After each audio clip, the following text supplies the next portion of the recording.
this going here. Let's see. Turn that on. And Pixelated. Turn that on.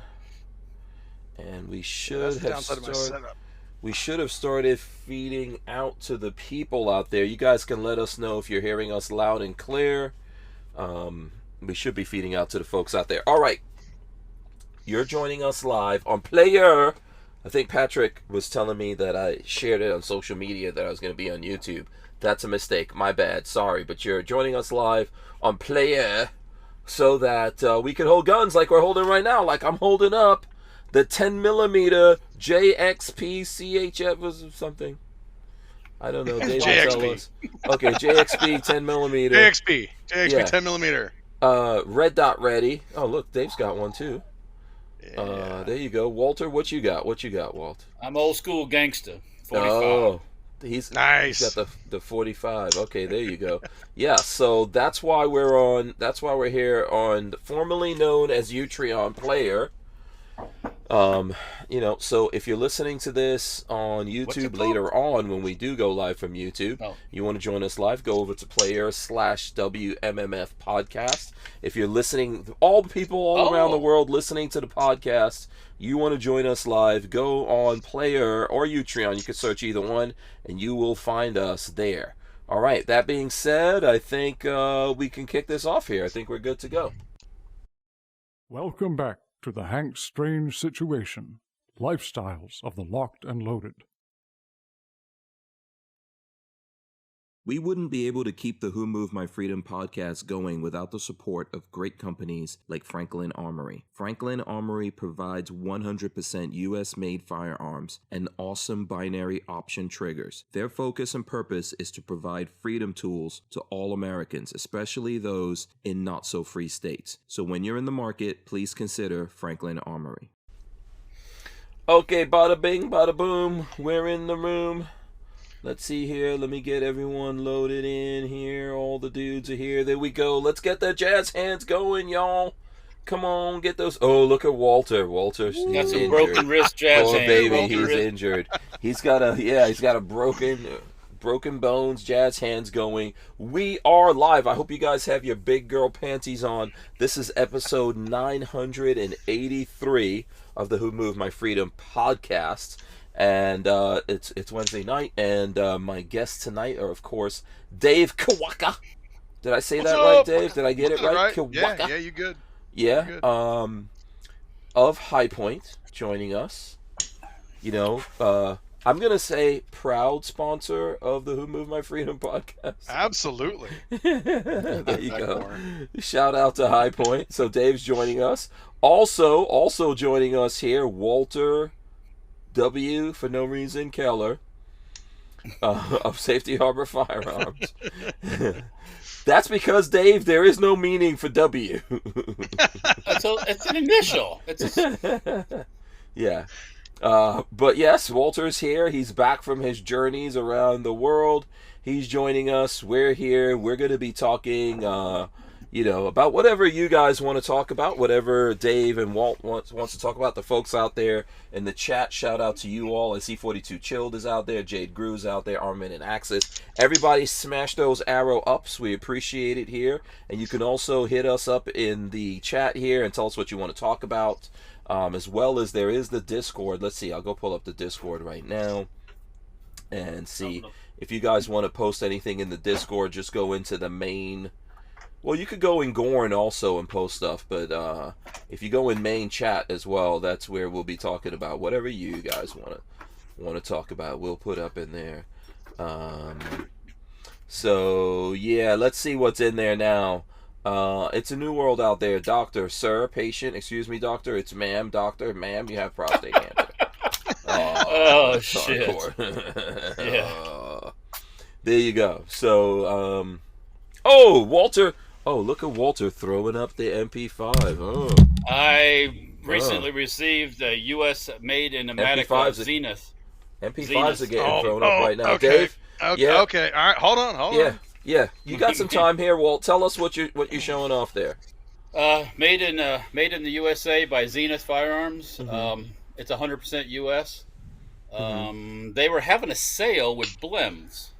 selling blims, and I said, "Hey, great time to get one," because I need to check and see how our stocks fit on the back of the Zenith. Mm-hmm. So, yeah, I can't find a blem part on it yet. I haven't taken all the stocks off yet because I got this crip arm. Mm-hmm. But yeah, it's a nice looking gun so far. I mean, Yeah, it looks good. If you don't want it, I mean, I'll take it off your hands. Oh yeah. Yeah.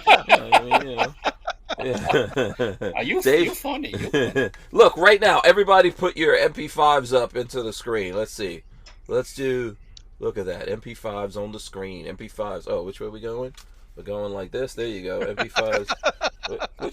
Which way are you guys going? I'm camera challenged. Do this one. This one. Just the simple up in the air like that. There you go. MP5s. Yay. Shout out to MP5s. Let us know out there if you guys are fans or not fans of MP5s. Dave, you can show off yours. What's yours? Well, mine. This is actually an H&K SP5. This is a little bit of a bittersweet thing because my dad passed away suddenly before SHOT Show last year. Oh man. And so I wanted to make sure I bought something that was kind of like for my dad. And so if I was going to go big or go home. So I was fine with getting a Zenith or a PTR, PTR, or one of them MKE builds. But I was like, you know what? It's like no, let's go with the actual HK boy. And so I did. Got an SP5, and my buddy hooked me up on one of the ultra rare Steiner lighted forends. But there we go. Look at that. Yeah. Yeah. And I even got a cocking tube laser as well. Oh, okay. Sweet. Yeah, it looks good. Yeah. MP5s are awesome, man. They are awesome. Mine, just to talk about mine here, a little bit of early Gorn. So you guys know the story. I guess we can't, someone tells us we shouldn't talk about what police department, but a police department local to us that has a SWAT team. You guys can just go look that up. I live not far from Gainesville. That has a SWAT team. They basically had these MP5s in service, and then they got decommissioned. So the receivers got cut up, but a friend of mine bought them all and was selling those as kits. So me and Babyface P got the last kits, the last two that were in there. Yeah, Patrick built his up himself. Mine was built up by the Hoff, Richard Hoffman. So yeah, this is kind of bittersweet too. The Hoff did this for me, and one of the coolest things on it, and I don't know, and he actually hated MP5s, but here's what he put on it. So here's the thing about this. If you look on it, right? Let me see. Where's my markings on there? Right here it says BWE Firearms, and it's serial number 0001. Right? Let's see. I don't know if you guys can see that. That's there. But here he did something for me that I designed right here. Let's see if I can get that to show. See what it says right there? H and K, which spells Hank. H and K. That's cool. That's way cool. So very nice. He has this way of doing red dots. He put a red dot mount right on it, so that's something that's a little different about this. Slick. And yeah, I'll always cherish this. The Hoff built this for me, and he freaking hates. He hated an MP5. He was not an MP5 dude. And the receiver for this came from him, right? Right? Am I lying, Walt? He didn't like MP5s. No, I heard him say it. I heard him say it in person. He was a Uzi dude. I hate those. I hate those. He was an I was just like, how do you hate MP5? But he's an Uzi guy. Okay, I guess that kind of makes more sense then. Yeah. So Richard Hoffman cool was. too. I mean, he's one of the we lost like a craftsman in the gun world, man, because he worked on a lot of subguns. I don't know how many dudes out there work on subguns. Like, I don't know. I'm not sure. Yeah, I mean, Hoffman, a lot of people went to Hoffman to work on their subguns. And he competed with subguns and all that kind of stuff, and mostly Uzis, right, Walt? That was his fave. Yeah. Yeah, that was his thing. So, yeah. Anyway, rest in peace to the Hoffman out there. So that's where mine comes from. Walter's got several. Is this a different one, or this is the same? Yeah, this is a Zenith, one of the new Zeniths that are American made. So, I have MKEs that Zenith imported before that all fell apart with them, and then I have a Century Arms AP5. So yeah, how did we do a video on the Century Arms one already? I can't remember, but next Yeah. time we get together, I'll bring the Century, I'll bring this one, and the Zenith, Yeah. which is an MKE also.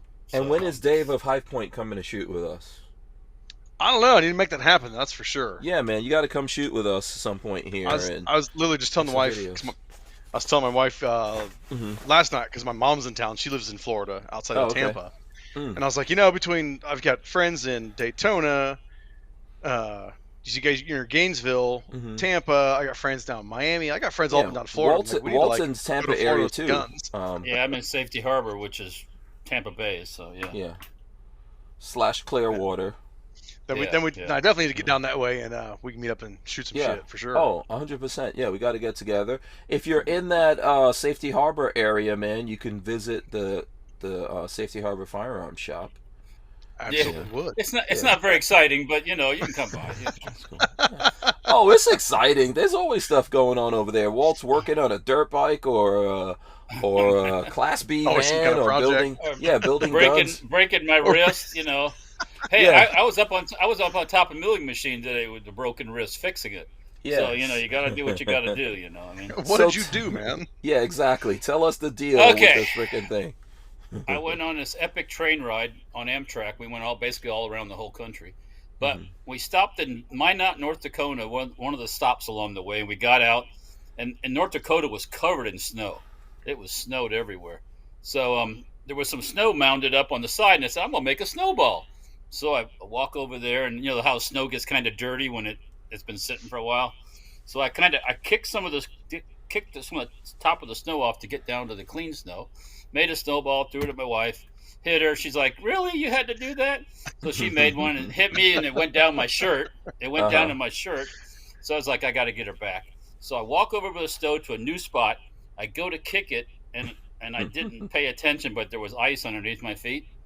And one foot up, and the other foot went up, and my ass landed right on my wrist. Am I still rolling? I think I'm still rolling out there, but yeah, somehow I hit a button here and kicked everything out. That was totally my fault. I don't know how the hell that happened, and I've got to get the guys to sign back in here. Let me see if I can get them. Sorry about that, guys. That's nuts. So, yeah. I don't know. Hold on a second. You guys can probably hear me, right? Let's see if I can add these guys. Yeah. So, are we even still rolling out to the people? Let me know, guys, if we're still out there. Are we still rolling, or... I was watching it. When I stopped, it stopped shortly after on my other PC. Yeah, we may have to start it over again. Hold on. No, it's saying we're rolling. Is it going? Let's see what. Yeah. Refresh all. Let's see if Jen Champ says we're live. Yeah. Okay. Oh, still here. Yeah. Sorry about that. I don't know if I touched a button or this thing quit, because I saw a bunch of Matrix stuff roll up. But I went to touch the screen and go to switch over to the phone, and it did that. So if I go to switch it, because I wanted to switch over to show everyone the picture of your X-ray, if that's okay, Walt. Sure. Yeah. Let me try this again. If it quits, then we know that there's a bug, because I just upgraded it today. So let's see. Okay, it didn't quit. Boom. There you go. It's hard to see in that, but if you look in that circle and kind of to the center a little bit, you see the interruption in that white spot there. There's a crack that runs down right there. You can see it. Yeah. Well, now you're too close. Yeah. So that's that's the big bone in the arm that round by the knuckle or by the joint. It's cracked, but it didn't break off. It's just fractured. So okay. Luckily for me. So yeah, right. That looks like that arm looks, those bones. Jeez. Okay, it looks like freaking Terminator bones or something, like adamantium or something in there. Yeah. Okay. So yeah, I landed on my wrist, and I was filming it too. You can watch it on YouTube on the second leg of the journey that I've got up on Dirtfoot Racing. But I hit the ground. I didn't drop my damn phone. I should have tossed my phone and landed on the other wrist too. But yeah. I mean, it happened so fast. I was like, oh fuck, and I said. I got up and that didn't feel good. So we iced it down and until we got to Seattle, and the next day we went to a walk-in clinic kind of place, and X-rayed it. That's a whole story with that too, but nevertheless, got it X-rayed. Yes, got the results back. Yes, you got a fracture. Okay, so am I going to go and see a orthopedic guy in Seattle? I'm leaving Seattle the next day. I'm not going to an orthopedic dude. Besides, I got a museum to go to. Yeah, you're in Seattle. Just identify as your wrist is not broken. I can identify as an orthopedic, okay? I went to the museum. They had like a splint on my whole arm, so it was like kind of cocked like that. But after a while, man, I was getting sore holding the damn thing up. So we went to the local drugstore and picked up this guy, and went to the museum. I did that, had a great time. That's an awesome museum, the Museum of Flight in Seattle. If you like airplanes and aircraft stuff. Went to the Sky Needle, or not the Needle. Went up on that. That's pretty cool. Pretty cool. That thing was built the year I was born. It's as old as I am. Wow, so that thing was built in like 1850 or something? I was waiting for that. yes, by mass quantities of Asian immigrants. Let's see here. Right. But no, it wasn't actually. Actually, they had a display in there showing the whole process of building it. And the iron workers in that 1960 or 61 or 2, whatever it was, $3 and something cents an hour. Wow. Back then, that might have been a lot of money, though. Well, that probably when the average guy was making 50, 60, 70 cents an hour. Yeah, I guess it was. Yeah. And your money was worth a hell of a lot more then too. I was shocked because that was serious work, man. Doing that. Because what did you say? How much an hour? It was like $3.60 something an hour, or $3.90 something an hour. Let's say it's $3.60 an hour, and you worked a 40-hour week. That's $144 a week. You know, that's $7,488 a year. Think about it. In that time, what was a brand new car in 1962? The average. You probably get a new car for $1,500. So, yeah. Yeah. What was a house back then? House probably same money. You get a house for, I don't know what they went for. Maybe $2,000-$3,000 or something like that. Yeah, depending on what you get. Yeah. Yeah. So that was interesting to see. Another thing that was funny too is Werner von Braun, the German rocket guy.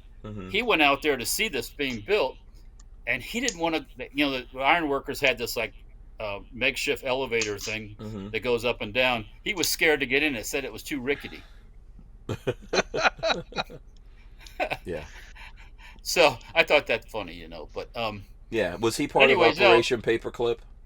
Oh yeah. He was Operation Paperclip. What are you talking about? He was the he's the guy that basically organized all the scientists and knew because he was the organizer over in Germany. That's his main thing. He was good at.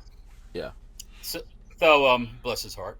So no, we got it X-rayed, and I continued on just like because I wasn't going to go see an orthopedic when I wasn't going to be in that town the next day. It's kind of stupid, I mean, I don't know.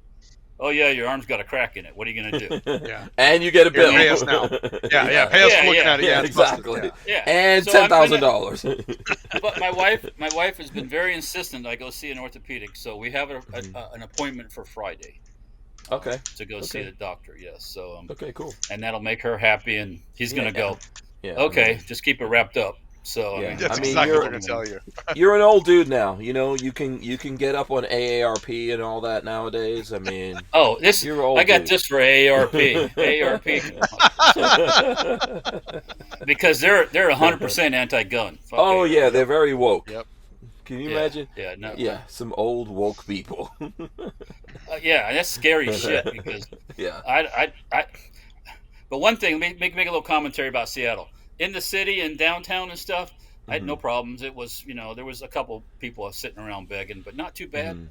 But along the interstate, we had to ride a bus from Seattle to Portland because the train route had an issue with the track. In Seattle along the interstate, it's a fucking pigsty. I mean, there's trash all over the place. There's people sleeping in tents on the interstate on the side. On the interstate? On the interstate property, which is illegal as fuck. You can't do that in Florida. Yeah, but how often do you see people on? That's like saying that there's a bunch of people camped out on I-75. Yeah, you know how long Right. you'd last in Florida if you did that? The highway patrolman would be escorting your ass off of there. Oh yeah, there'd be some prisoners moving you can't out. you can't walk along the side of the interstate. You can't hitchhike. You can't do nothing. Wow. Yeah. And the railroad too. Along the railroad easement up there too, there's people camping out and there's trash all over the place. That's also private property along the railroad easement too.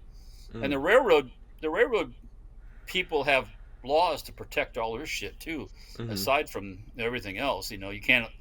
So yeah, but they don't do anything up there. They don't.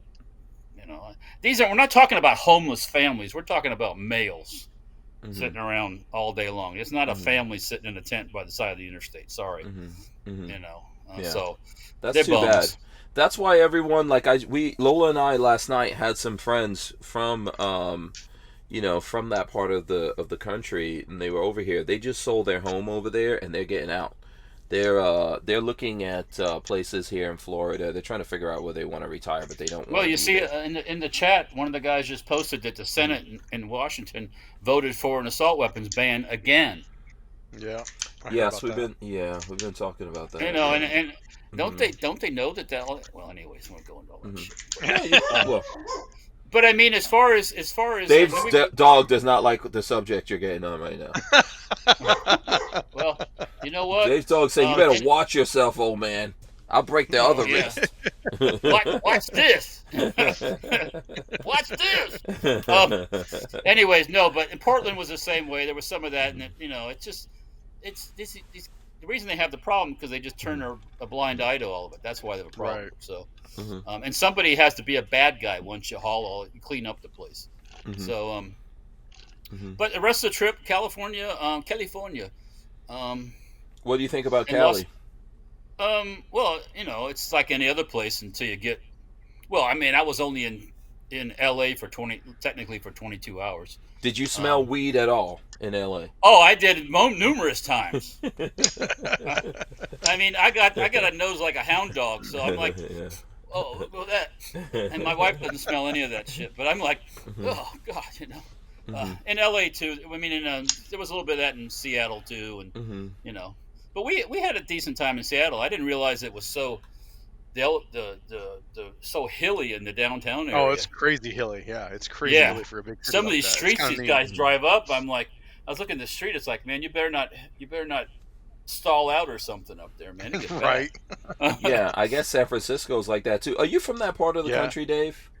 No, but I've been to Seattle and I've hung out in San Fran more than a few times, and all up and down to California. So I'm more familiar than the average bear, I guess.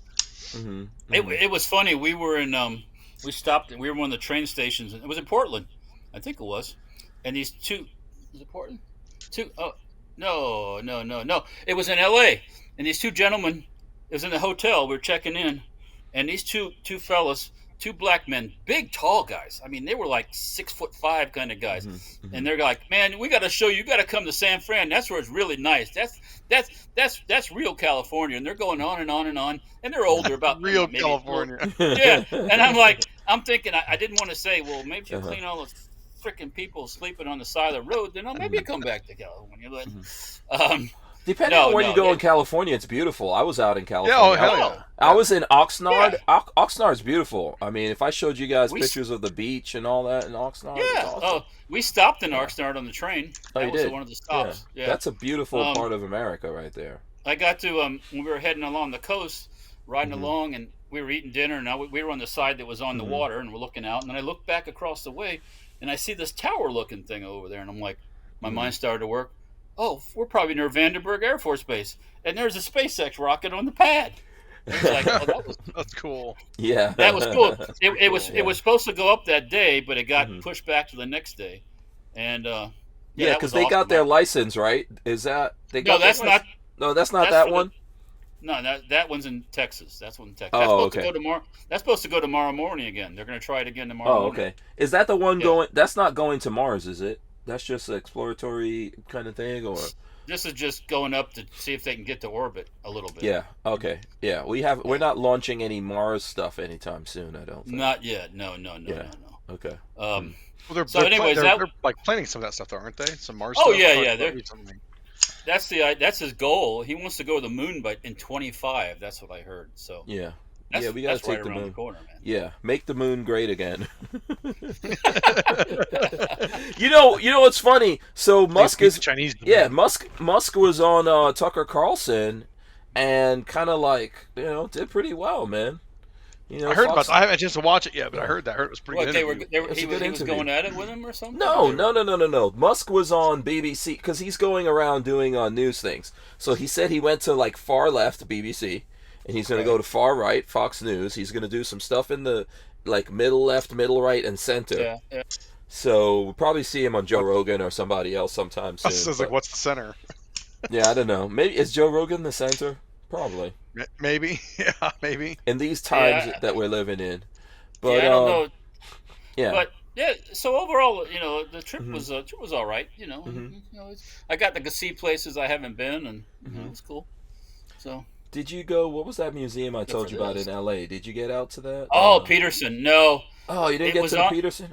Oh, we went right past it, actually. You saw it? Okay. Oh, yeah. It's right off the highway. On the hop on, hop off, which went through the Hollywood area. We went right past it, and then we went right past La Brea Tar Pits. I was like, "Fuck, I would love to go to that thing." Oh, man. that would have been cool. Yeah. But we only had a short period of time, so it wasn't. So here's the Peterson for anyone who hasn't seen it, but it's a car museum. It's crazy. Yeah. Oh, whoa. Yeah, but it's got car stuff in there, and I've never been. That's like a thing I want to do, Yeah, we got to somehow figure out how to make a trip out of that and go to the Peterson. But it has beautiful cars in there. If you ever look it up, the Peterson has all kinds of different cars in there. So that's a Bugatti right there. That's a Bugatti, isn't it? Yeah.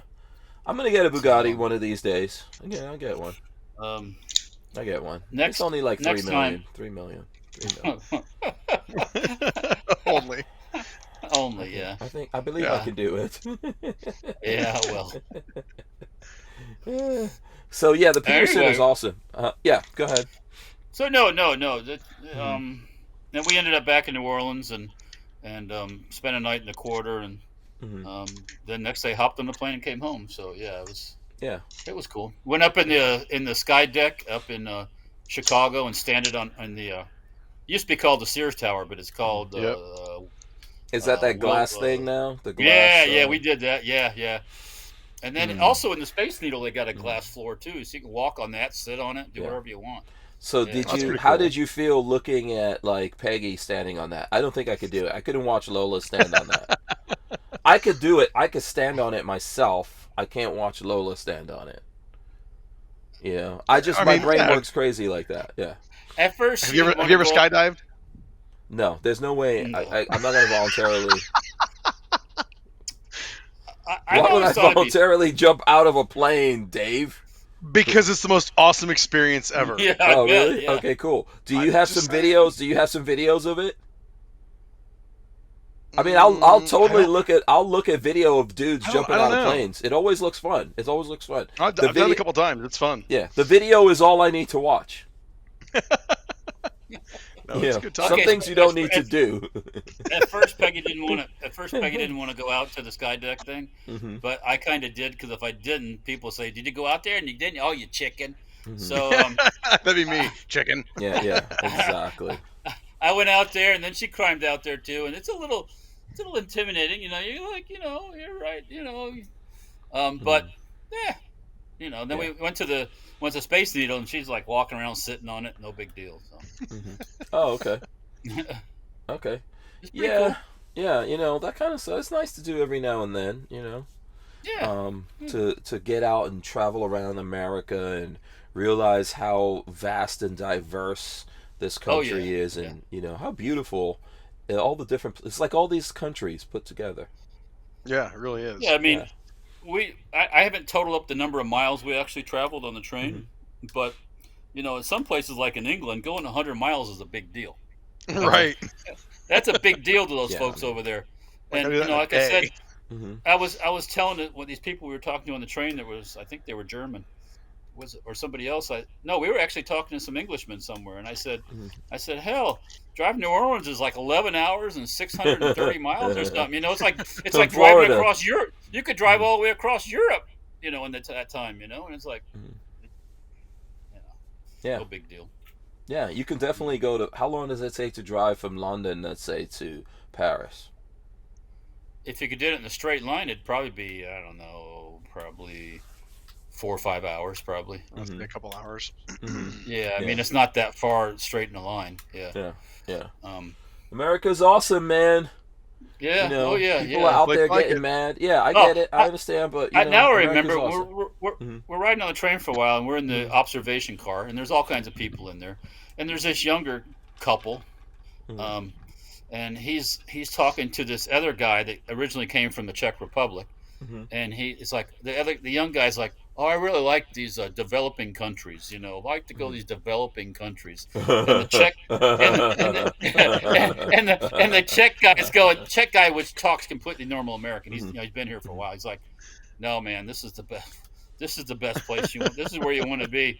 You know, you could go visit those places, but you know, it's basically going to come back to where. Yeah, you always hear that nonsense from people who don't know any better. Well, and they might have visited some of these places, but they didn't live there. He had been to some places, but he didn't live there. He didn't live there. Well, it's easy to visit some place and see the surface level of how awesome it is. Right. You know, like a lot of California in the cities. You know, I've friends that live in the San Fran area, and they're like, "Oh, if you're in San Fran, it's nice, but as soon as you get in the tiny outskirts, then that's where you see all the bums, the tent cities, and all the garbage and the shit." So yeah, it's easy to get a quick little perspective and go, "Oh yeah, this place is awesome." It's like, yeah. Oh, why did we freeze there? Let me see. I don't even know what's going on. I'm still here. And it looks like I'm okay, and I've got... Oh, damn it. Why am I... What is the deal? Now I got kicked off of something else. Oh, no. No. Yeah, it got kicked off. Oh, damn it. For some reason, my phone, everything kicked. Walther Arms has been making concealed carry handguns for over 90 years, starting with the PPK. Today, Walther is based in the good old US of A and still builds quality firearms like the PPQ and PDP for personal defense and competition. So when you're in the market, please consider Walther Arms. We wouldn't be able to keep the Who Moved My Freedom podcast going without the support of great companies like Walther Arms. Yeah, I don't know what's up. I don't know what's going on with the show tonight. It's one of those nights. We'll get Dave back. We didn't get him back. I don't know what's going on with this thing, though. It's acting so crazy tonight. It's like all the powers that be, man, don't want us to... Yeah, we're back. I think we're still feeding out there. Let us know. I'm sorry, homeless controllers of the internet. I'm sorry. Yeah. You can stay in your tents. You can. Yeah, Lola, if you can hear this, you got to come over here and troubleshoot. I know I just got kicked off my phone, but I'm supposed to have bandwidth on the phone. I don't know what the deal is with that, but yeah, my apologies to everyone out there about that. I'm not really sure what's going on, why it's tripping so much. And it just could be, you know what? Right before the show, there was a new version of this software, and I should have probably not updated. And you had to download it, didn't you? That's always how that stuff goes. I should have not updated at all until after the show. So I'm not. But so yeah, my apologies for that. I think we're still rolling out there to everyone though. So looks like that's good. So, okay, let's see. We're in the news. I don't even know what segment we're in or whatever, so we're just winging it at this point. Any news? Well, okay, so Dave was at NRA. Yeah, how was that? Let's start from that. Yeah, how was NRA, Dave? Well, considering I missed last year's, which I heard was like SHOT Shows, it was really quiet, really chill. Being there this year, it was pretty normal. I mean, once the crowd started rolling, we were pretty packed and busy talking about high points, hearing... Anybody that's High Point fans, I love you guys, but we get tired of hearing it.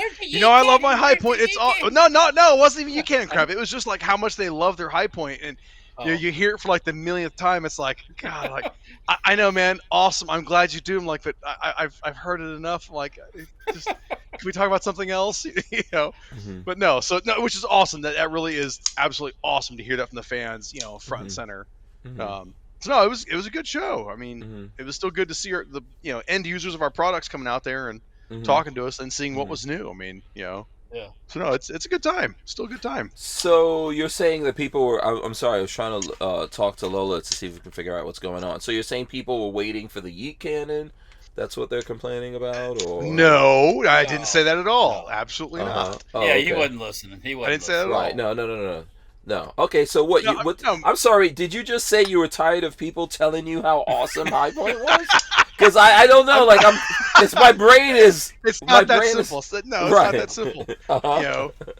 You hear the same thing and you give them the same replies of how awesome it truly is, and it is awesome. Yeah. We appreciate the hell out of it, but by the time you hit Sunday of it, you're so exhausted of talking. Yeah, Walter, I get so tired of people telling me how awesome devilishly handsome I am, and how sexy and good looking I am, and how they love listening to my voice. Oh, you're killing me. I was checking myself. I was like, did I hear Dave right? No. It's tough to do those shows. It really is. Yeah. It is fun. It really is. It's fun. Yeah. Like I said, we do enjoy seeing them. We do enjoy talking to them about their guns. But it's just funny. I think a lot of people they don't know what to say either. It's kind of like almost like that celebrity shell shock bit, So they come up and be like, I love my gun. I love my gun. And we're like, awesome. We're glad you like it. Glad it does what you need to do. And then as soon as the guy walks away, the next guy does the exact same thing, and you're just kind of like, awesome. Glad you like it, And then then the next one, and the next one, and the next one, and it's never ending for like 6-7 hours. Okay, so next time that High Point is at any show, people, please go up there and complain. Please don't do that. Please find out why the Yeet Cannon 9mm is not out yet. That's the funny thing too. Sure, plenty of people ask us about the Yeet Cannon at NRA, and unlike being online, because online everybody's a keyboard commando. And so they know why the gun's not out, or they just want to bitch at us that it's not out, But everybody at the show be like, "Hey, is it really coming?" And we're like, "Man, I know you're tired of hearing us say this, but yes, it is coming. It is close. We always say it's close, but it truly is close." And everybody at the show was super cool with that. They're like, "Man, that's awesome. We know you guys want this gun to be right and not have to, have a mag recall or a gun recall or something. Like we get you guys want it right." And we're like, "Yeah." Yeah, no, the internet would just be that way, but it's the internet. I'm not going to ask for that, Yeah, people always want people always want the next thing. So, but when you put it out anyway, people are going to be on to another thing. Was anyone happy with the 10mm? I mean, Walter and I shot it. There's a video out. It's on YouTube right now. It was on Player, but now it's on YouTube. I don't know if you got a chance. I'll try to pull it up. But go ahead, though. Yeah, I haven't had a chance to watch that yet, though, myself. But no, man. You gotta think, what was the only other public show besides NRA was GAOS. So if you didn't make it out to Harrisburg, a lot of people they'd never seen this thing yet, and so they knew of it, but hadn't put their hands on it. So the reception again on the JXP-10 was absolutely phenomenal. Everybody was in love with it. I mean, you get some guys pick it up and do the whole like, "Oh man, it's heavy," and we go, "It's a blowback 10mm. What do you expect?" Yeah. They go, "Oh yeah, I forgot. You're right. It's a blowback. Yeah." So no, everybody at the show was super awesome and excited to get their hands on the 10. And then planning to go look and find a dealer so they could get one. So there you go. There's there's what it looks like. I think we pretty much have the same thing. You've got the red dot ready one in your hand. Yeah, the only difference there is I sent you that writer sample with the red dot, but this one I'm holding here, this actually is a production setup where you can get it with the dot already installed with a hard case. Oh, okay, cool. These just started shipping. And so here's Walter and I. I mean, that thing moves back. And then, look at that. Yeah, we were shooting some Fort Scott Munitions 9mm stuff that was real hot, man. It was blasting. Oh, there's Spence. Fireball out of that thing with the Fort Scott. Yeah. That's cool. Yeah. By the way, this video edited by my son. Nice. Angst Strange. He's doing some editing for us. Yeah, Angst.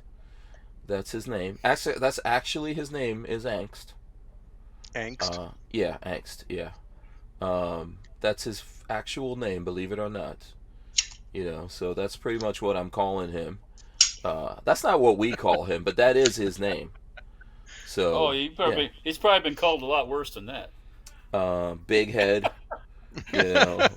all kinds of things. But yeah, he's editing it, and he even edits the podcast too. So he's making the snippets and stuff like that are. Sorry, I didn't mean that, Angst. Don't put it. don't put like an X thing through my head or something.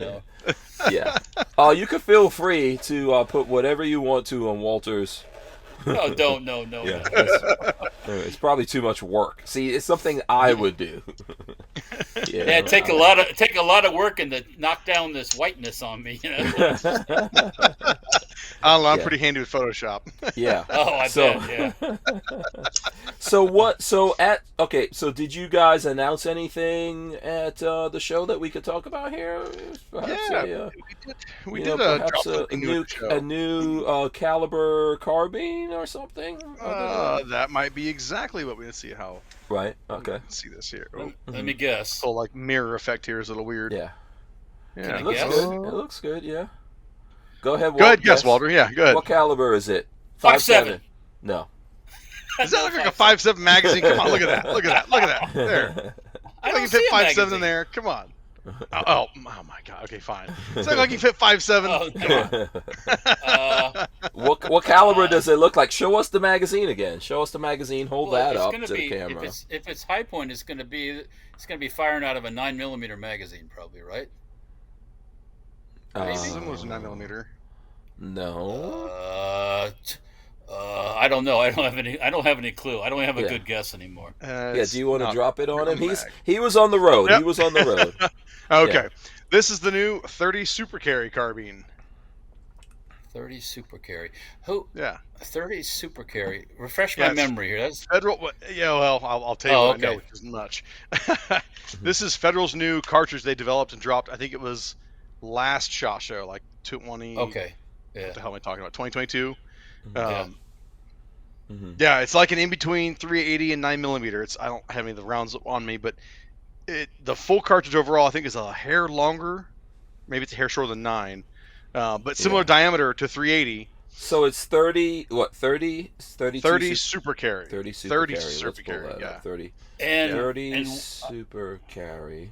What prompted this? Was it people asking for it? Just something you guys decided to do, or? No, two main things. One, the 30 Super Carry difference from 9mm. Ribless pistol cartridge introduced by Federal Premium in early 2022. Designed as a competitor to the 9x19mm Luger and 380 ACP for use in semi-automatic handguns, where its smaller dimensions are intended to permit greater magazine capacity without increasing physical magazine size. And then if you go, but that doesn't refer to our gun. That refers to the cartridge itself. Yeah, we have a little caveats there. So and then we probably have to go back to see pictures of 30 Super Carry. It's kind of cool looking.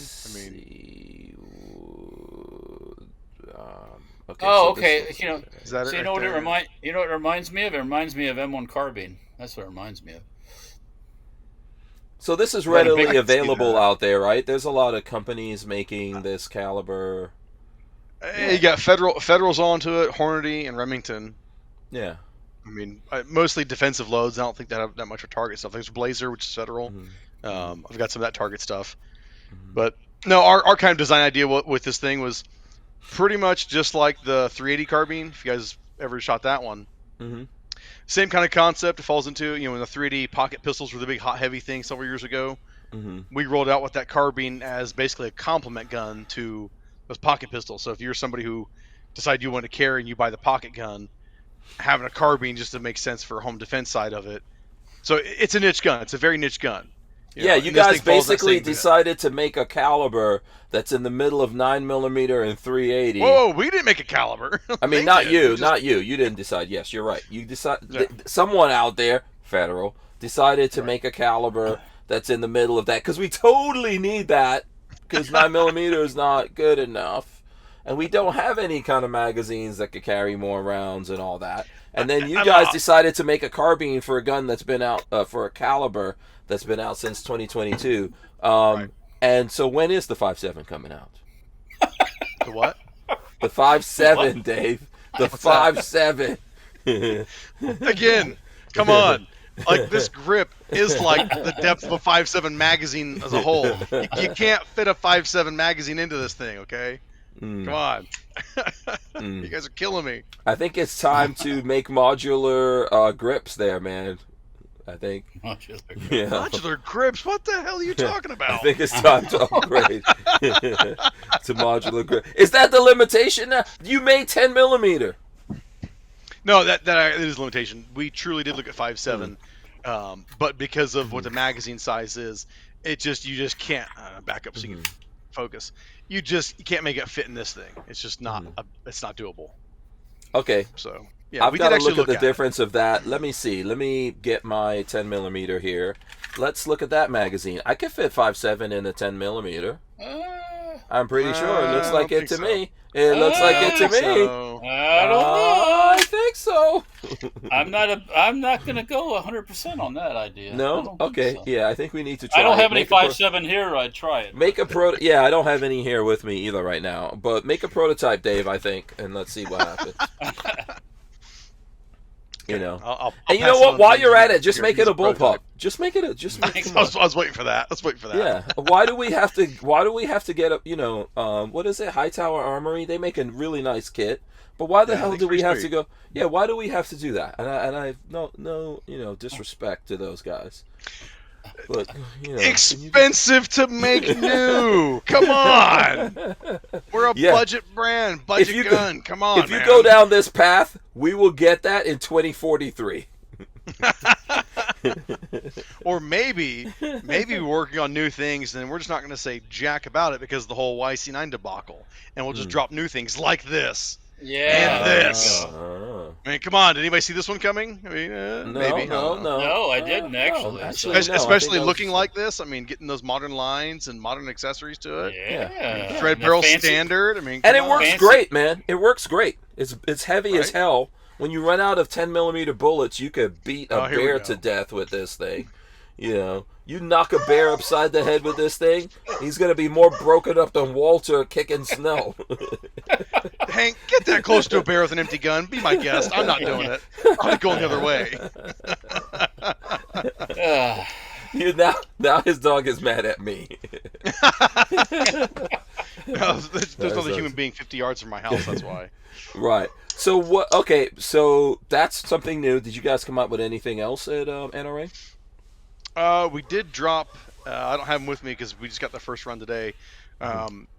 These are very, very select for individual style. We have 3 9mm. They're C9s that are pink, blue, and white sparkle. You know, I think I saw this on your social media, and I was like, okay, I know what's happening to these guys now. I'm not saying it's for you. I'm not saying it's for anybody. Someone's been getting too much fluoride over at, hold on, let me do a search here. I'll put my thing up so you guys can see me do a search. Stay right there. Stay right there.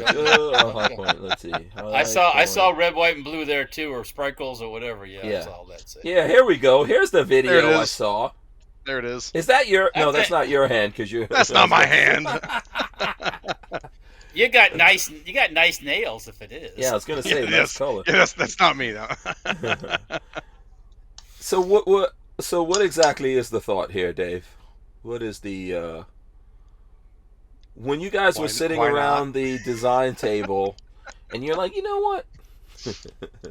Let's do a nice blue sprinkle, a nice what was the because when you hear rumblings of like doing a sparkle gun and you know, let's be honest, whether the gun's black, pink, white, or blue, the color, it doesn't mean a damn thing.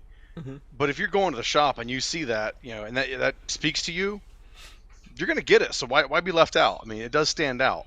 I mean, we had tons of women that absolutely loved seeing those things at the NRA show, and we're like dying to get them right then and there and order them, but we actually weren't even shipping them. We didn't start shipping them until today, actually. What's the extra cost for it with the color? It's not much, man. Like $25-$30 more, I think, something like that. I don't remember offhand. I don't think I have it on the website. I have the guns on the website, but I don't think I have the pricing on the website yet. And listen, I'm not mad but yeah, at the ladies. it's pretty negligible. I mean, the ladies coming first, to High Point. I get it. right. And I mean that both metaphysically and metaphorically. There goes your dog. Oh, I know. Your dog is like my pum. Boom, there you go. Someone will rewind and catch that one 10 minutes from now. But that's cool that you guys did something for the ladies. What can the dudes get in this sparkle realm? Can we get sparkle camo or something like that? Well, let me back up too and say, like, the sparkle guns, it's totally a limited run thing. Like, we're not going to do a whole bunch of these things. So what we Tucker. It's all right. You're good. That's good. This is yeah, part what of we the produce reality that is the Who Moved My Freedom podcast. Right. Yeah. Yeah. But yeah, so what we do with them, once they're done, they're gone. Maybe we'll do another color because we had a huge request for purple, believe it or not. Oh, Lord. I had a lot of people ask for like a cherry red in the glitter. It's like that, but that would look kind of cool. I think out of those two, I gotta look at that again and see which one I think. Let's see. Let's look at this again and see. We got the blue. And I'll tell you right now, the photos, videos don't really do it justice. They are really, really shiny. This is the pink. Can I make a suggestion? Mm-hmm. Injection molding person, instead of having that black frame, throw some different color in the frame. Woohoo! That's not a bad idea. Imagine if you guys did some camo guns and stuff like that. I think that'll be so nice. Yeah, I mean, we haven't done it with the frame. I mean, because years and years ago we had a green camoed 40 and 45 handgun where the dye was in the actual polymer frame itself. Otherwise, now all our camo options is just the camo slide and camo grip panels, unless it's the carbines, and you get the whole carbine hydro dipped. So, do you think that the colors? Like, so when you guys did it affect the strength or anything like that, or what? No, because it's basically. It's taking, the base gun here and color in the glitter. I don't know the glitter compound itself, and then like a Cerakote clear coat over it. So I mean, it's rock hard, rock solid. It's not going anywhere, and it won't come off on your hands either. It's just like a Cerakote finish in the end because that's what's over top of it. Just to give you more options, man. Okay, yeah. No, I don't think there's anything wrong with that. I'm not knocking it. Yeah. I'm not knocking it. I'd just like to see some colors for the dudes. That's all. And you'll see which color sells out faster than the other color. They'll become collectible. Absolutely. Yeah. Kind of like the money guns we did. We always joke around, like NRA show, people are going, "Oh, you guys can do more money guns." Like, no, the money guns are done, but that's just it. Now it's like a collectible thing, and if you find one, you can hit us up, and I'll give you a certificate of authenticity. We wouldn't be able to keep the Who Moved My Freedom podcast going without the support of great companies like High Point Firearms and Full Forge Gear, bags and gear for everyday life. Did you know High Point is an American family-owned and operated company located in Ohio with over 30 years of manufacturing experience? High Point is proud to be the home of the working man's gun and your source for affordable handguns and carbines with a lifetime warranty. So when you're in the market, please consider High Point. Boom, there you go. By the way, if you didn't know, this podcast is sponsored by High Point. Thank you very much. We've been able to get out to the masses and approaching 1,000 episodes because of High Point. And you know what? Hey, wait a minute. Where have I been? Am I like chopped liver or something? What the over? WTF over? Come on. I was gonna get to you later, but yes, because of Safety Harbor Firearms. But High Point backs us, and a lot of that has to do with Dave having a really good relationship with us. I've known Dave a long time, and I think it's awesome. Now, you were saying if someone finds the money gun, what happens, Dave? And you know what? We got to show a picture. Do you have a money gun? No. Okay, hold on. Let me find the High Point money gun. It's not on the website anymore. You have to find it. Just Google search it. High Point money gun. Okay, let me see. It's a modern art classic. Any one of these is it, right? Yeah. Is it the whole gun or just you guys at the bottom? It's the slide and the grip panels. We still sell grip panels, but the actual guns that we released. So it is possible that someone can have just the grip panels, right? Cool. Yeah. You can still get grip panels for them. Yeah, so here's the money gun. If someone finds one of these... What are these worth, Dave, by the way, the High Point money gun? Oh hell, I don't know, dude. I mean, I know I've heard some guys talking about they've seen them for $300 and $400, so I guess they can go that high. Okay. If I we only find did- I a think high we did, point like- money gun, let's say I'm at a pawn shop or something like that, I find a high point money gun. How much you gonna give me for it? He ain't gonna give you nothing. I don't know. If I've got it, it's vintage and classic. I'm gonna go. Yeah, top you dollar don't for a have gun one. broker. You don't have one, right? You want to? Right. Yeah, I'm just trying to push up the price right now, Dave. Come on. Like gun broker, okay. man. Make that sucker climb high. Yeah. Oh, should we look on Gunbroker? So what happens if someone finds one of these? Yeah, so we only did like 400 total. It was like two different color variants. We jokingly called them like crisp and laundered. Mm-hmm. But obviously other guys have hydro dipped their slides and either bought our grips or hydro dipped their own grips. So yeah, if you find a money gun and you reach out to us and get me the serial number, I'll look it up and see if it's one of the 400 we did, and I'll draw you up a certificate of authenticity, because why not? Oh, so you can get a certificate of authenticity. Okay, cool. Because I'll draw one up. It's not like it's Yeah, I mean, it'll because come I was from gonna us. I guess it's as legit as it gets. Yeah, I mean, because I was gonna say, how do you know it's a money gun? Yes, yeah, serial number. I can track it by the serial number. Okay, because I'm looking on Gunbroker. I'm not necessarily showing Gunbroker or anything, but I'm looking on Gunbroker and I don't see any of them on there. So yeah, okay, yeah. No, so they're kind of legendary status as goofy. Yeah. As It's they coveted. It's a coveted collectible. So how does one recognize if they come across one without getting in touch with you? How does one know, like, hey, this is a money gun I came across? There's no real way, man. I mean, because it's like I said, we did the slide and the grips with two color variants of them. So is this another color variant right here, or this is just someone hydro that's dipped that's somebody else hydro dipping, because they did like the Okay. magazine, the frame, that's all of it. They did Okay. everything, yeah. Yeah. Yeah, Okay. we did just the slide, and we only did the 9mm too. It was the Oh, slide okay. and grip So it panels needs to only look at 9. like this. Yep. Hmm. Yep, that's Okay. it. All right. I might hydro dip mine. I don't know if I'm gonna do. I don't think I'd probably do the money thing. I'd probably do this wild color scheme. That'd be cool. Well, I can tell you, it was a buddy of mine that you guys know, Tony Simon. He's got a 40 pistol, and he was asking me, we're GOS. He goes, "Well, the old grips fit on the 10mm?" I'm like, "Yeah, what are you getting at?" And he goes, "I'm putting my money grips on here." I'm like, "Oh, you son of a bitch." Of course you will.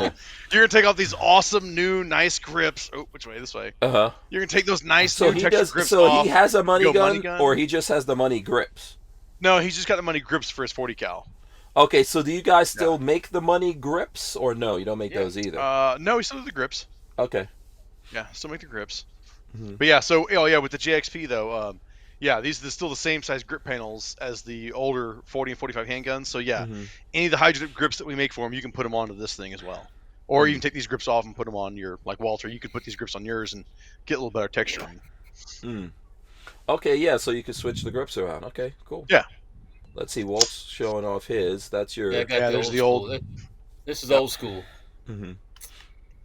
Yeah, I have Old a compact one. I don't have it here right here, but I've got a compact one. So there you go. We're all high pointed out here today. Every gun guy should have a high point in their collection. They should have a 22 in their collection. I don't know what else you guys think should be in everyone's gun collection. A 45? This thing, yeah, I got a few of those, but 1911s. But this thing, you know what? You have to hang on to it when you shoot it, because I let somebody shoot it one time and they limp wristed it and it didn't work. But when you hold on to it and shoot it like a man, I've shot all kinds of crappy ammo, including World War II vintage ammo, and it all went off. Everything went off. Boom, boom, boom. And there's the one caveat right there is limp wristing it. Limp wristing it is a real thing that will foobar these when shooting, and people just don't believe that. I think it's because of their ego. They don't want to get hurt. I know how to shoot a gun. Do you? No, you don't. know? Hang on to it like a boy, like a man. Yeah. Yeah. This ain't no can of Bud Light now, you hear me? Yeah. Okay, speaking of Don't Bud be Light, doing that I was shit. just about to say, would you guys ever consider like putting Bud Light on there, or putting people's faces? No. You know, The closest fastest you get way to faces is Benjamin. The fastest way to ruin a brand is what Bud Light did. Okay? Right. Yeah. Yeah. Enough said right there. Okay, that's all you got to say on it. Do you want to say anything about that, Dave? Or are you gonna stay out of that one? Nope. I'll stay out of that one. Dave is staying all the way out. I find it interesting. So first of all, I don't really care that much because I don't drink light beers, so I don't give a crap. And I think anyone who drinks light beers, this is my personal opinion, You're kind of a sissy. He's kind of a sissy man. You're drinking light beers. Why are you drinking light beers or diet anything? Come on, man up, man up. Someone's coming in. Don't drink light, and I know. Look what came. We discovered something by the on way, our trip. some of us here do drink diet stuff. What is that? I drink Diet Coke all the time, okay? Yeah. It's full of caffeine. Now, Diet Coke. I'm telling you, Dave. I don't know what's wrong with him. See these little guys right here? Mm-hmm. This is owls? chocolate. Awake. It's called Awake. You know why it's called Awake? This has 50 milligrams of caffeine. Oh, I was gonna say, does it have PCP in it or? No, these are like little pick me up bars. Okay. Yeah. We found them in the Portland train station in the lounge. So would you buy it if it said Awoke? If it said Awoke, would you buy it? No, I wouldn't buy it. No. Yeah. So go back. Go ahead. Because the Awoke ones make you do this. Just to go back to this for a second, I don't understand why. Like, what dudes out there in America are like, yes, I drink Bud Light and I'm mad. Oh, it came in a and I saw someone saying, hey, if you drink Bud Light or anything that you drink and you like drinking that, and they put someone's face on there you don't like, are you going to stop drinking it now? Yeah, that's not the point.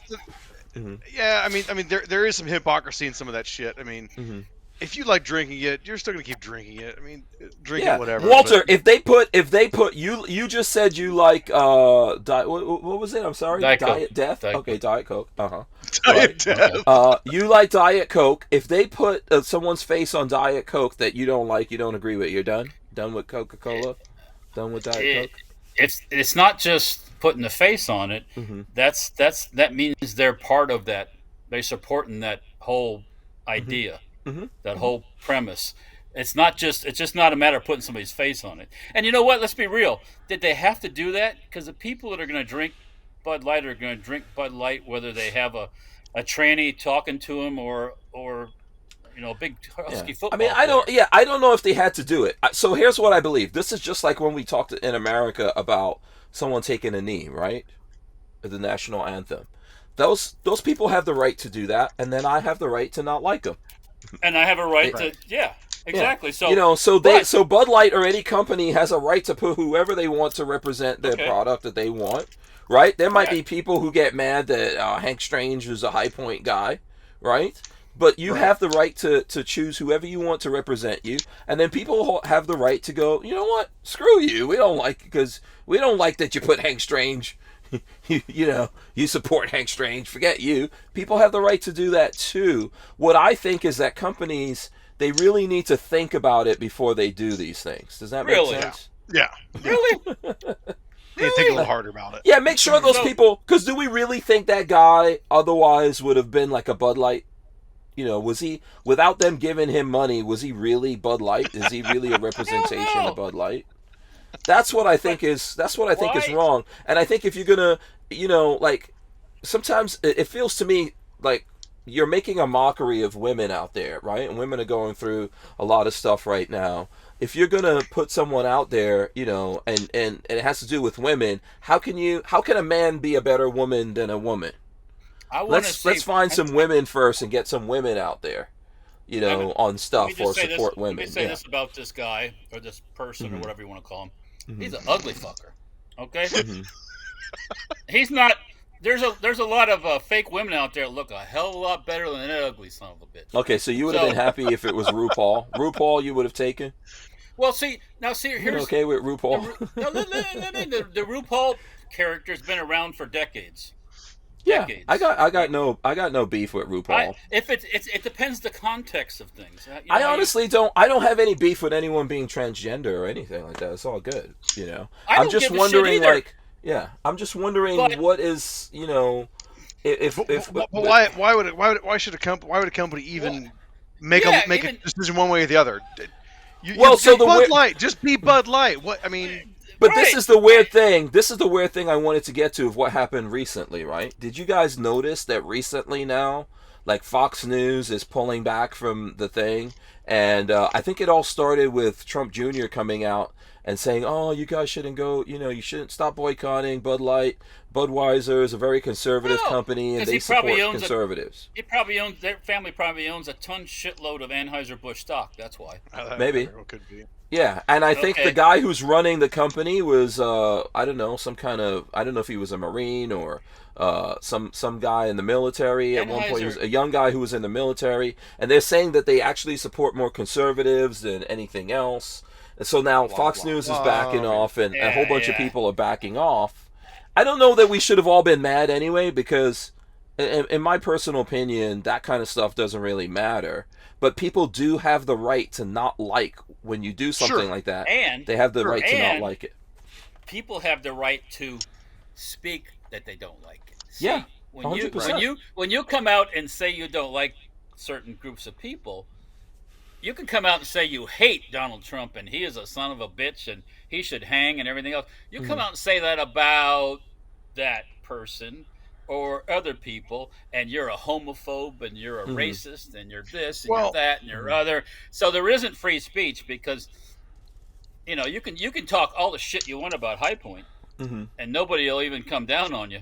But because you can punch them out. That doesn't. That's where we're at with honestly, that's where we're at with the degradation of our society, of everything social media. I personally think social media more is a cancer. It's a fucking cancer, because everything is out there 24/7. They want you to be consuming it. And that's all it is. The consuming platform to suck you in, to keep you into it. Not doing anything productive in your life is to be on that all the time. And let's push these missions and agendas. I don't care what agenda it is. That's all they're doing with it. And it's just like, we need to stop being on this shit so often. Yeah. Well, and they also accomplished what they were looking for social media wise, right? Like this whole thing illustrates why I don't like the word influencer. I feel like that's, you're saying whore. Influencer is someone who is gonna represent something just because of money, and they're gonna go, "Oh my God, this is awesome!" And that's what we were seeing there. All of a sudden, this person is out there like, "Oh, look at me! I got Budweiser, so awesome!"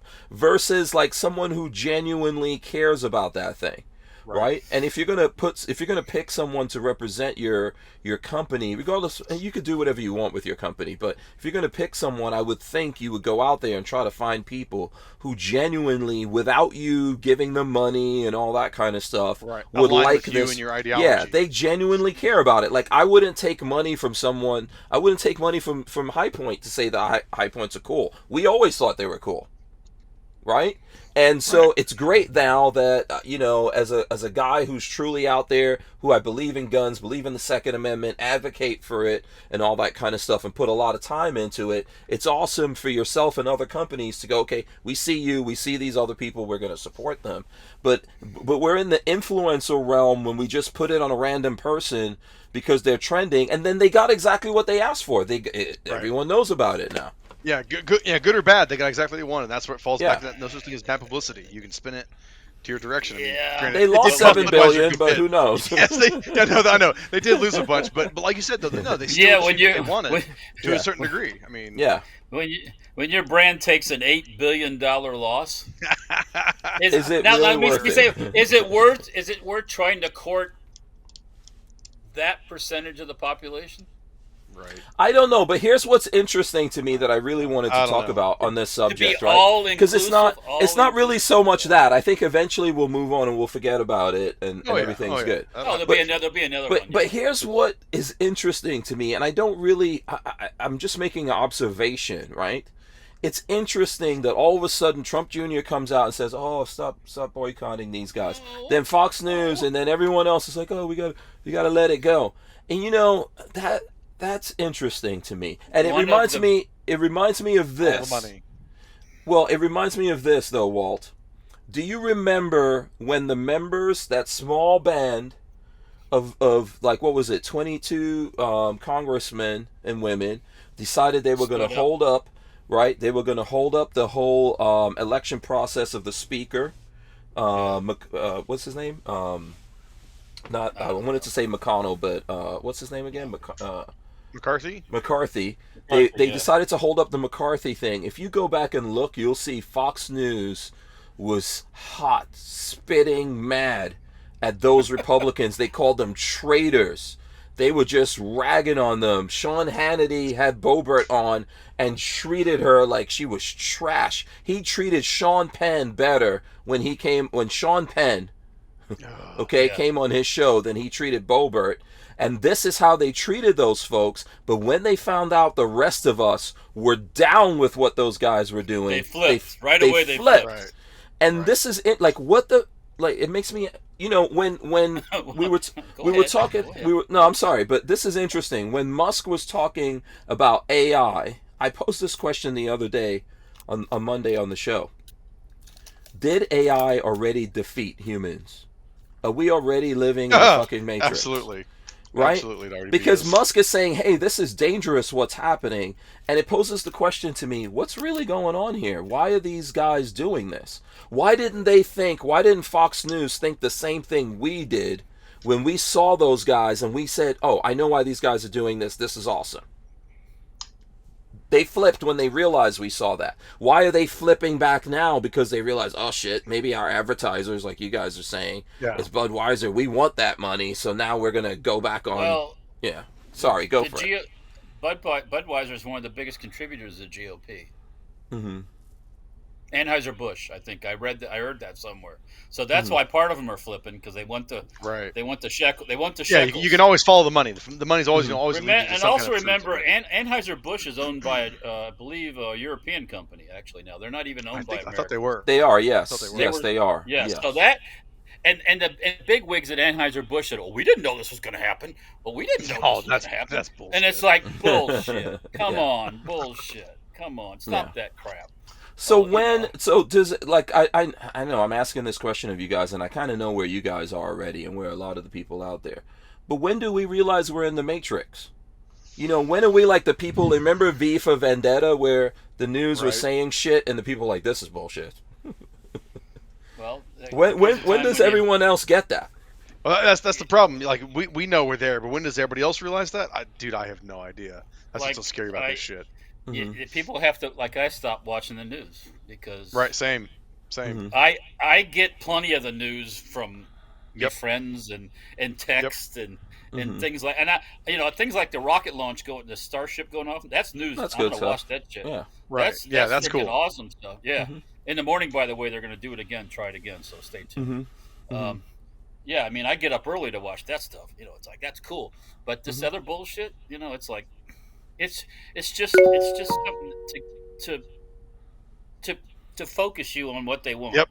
Yep. Misdirection. Keep you looking here when they're doing shit over here. That's all this shit is. When the really bad stuff is going on over here with the pedophiles and everything else, we're supposed to watch the tranny in a Bud Light commercial. Yep. Yeah, so that's all levels of misdirection. So it's just bread and circuses, right?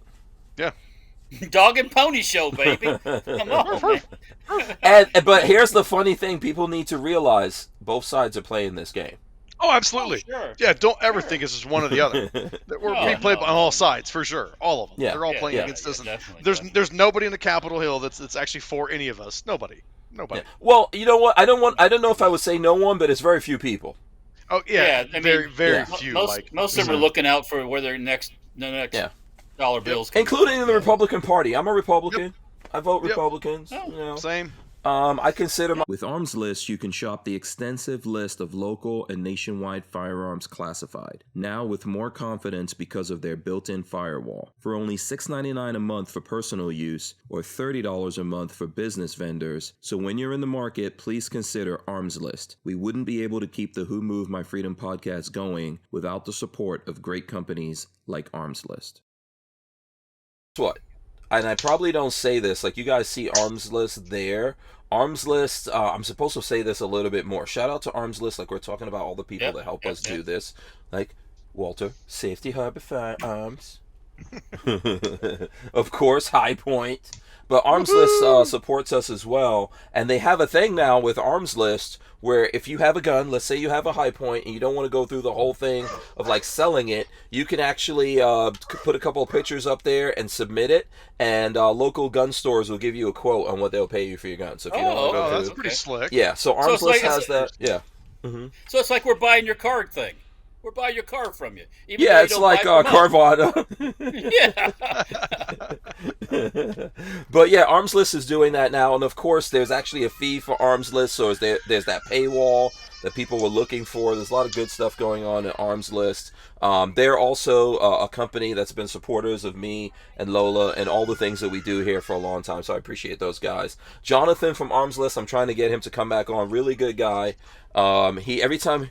Dave, you'd be surprised at this, but he's like, yeah, every time I come on there, you get me all worked up talking about stuff that I probably should not talk about.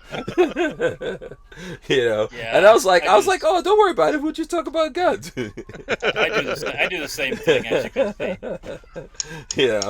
Dave is it's easily done. No, it's easily done. Yeah, you just gotta have discipline like Dave. Dave is like, I know exactly. Well, no, I just think back what Mike keeps saying to anybody that's listening.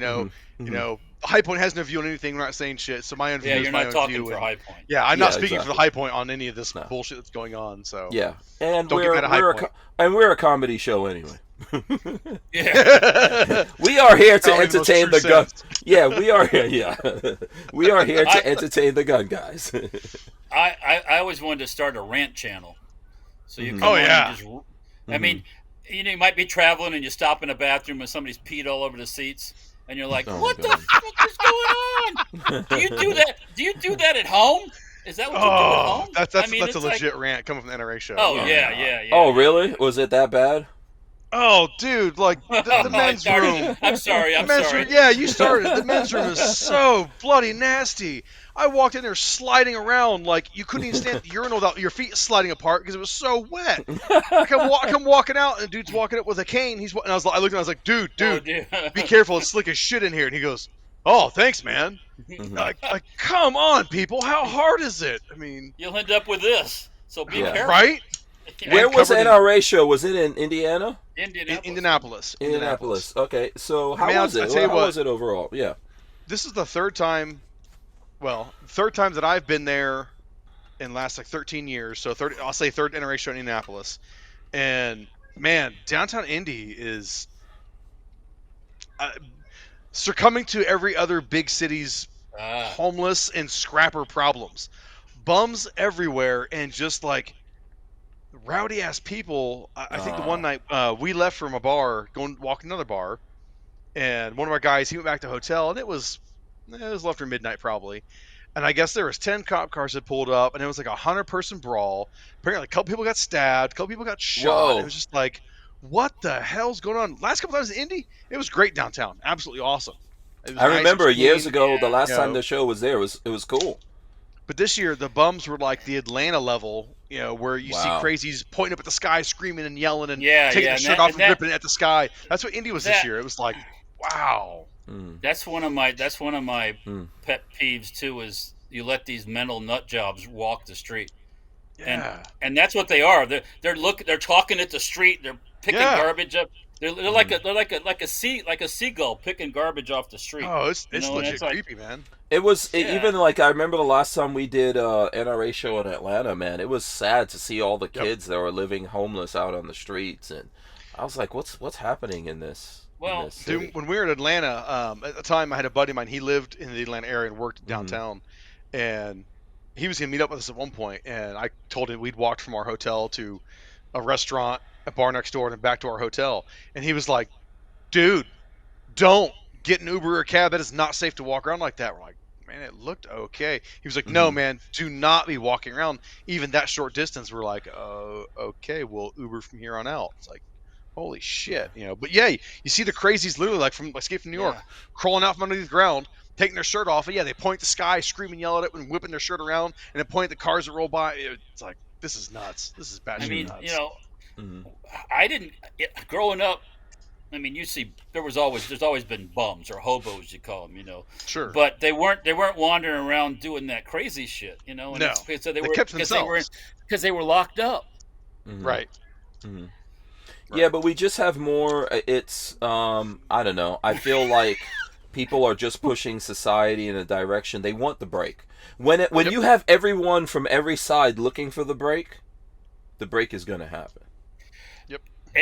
That goes on in leftist run cities. That goes on. Which is all of them. let me tell you, when we were in L.A., most of them. You're riding around in L.A. and then you ride into Beverly Hills. Guess what? The walls, the gates, the there fences. There ain't no homeless folks. There ain't no tents. Well, I'll tell you this. Hold on, Walt. I'll tell you. I just drove through Beverly Hills at the end of last year, and I think you're right. Like going through the hills, no. But when we got out on the Pacific Coast Highway, I could tell you that there's a bunch of people living in cars and old RVs out on the Pacific Coast Highway. It was bad.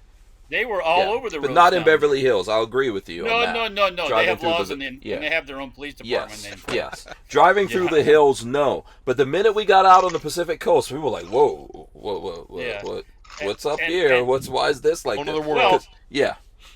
Oh, I saw that too, and I was like, oh yeah, there's the RVs that they're parked forever and blah, blah, blah, blah, blah. But, technically there's laws for all this stuff. There's been laws on the books forever for all this stuff.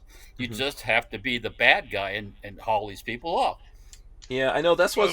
That's not even enough, because then you get the DAs that just go, just get out of here. Well, you're fine. I mean, you give a person. But what's the point in chance. arresting them if you know that? I mean, if the DA's not going to press it, why are the cops going to then go after them when there's no backup? You got to say, hey, look, guys, you can't do this anymore. You got to go. If you're not going by X amount of time, we're gonna move. We're gonna move you, and we move you. You're not move. We're not moving your stuff. This is not Murphy. This is not Mayflower moving here.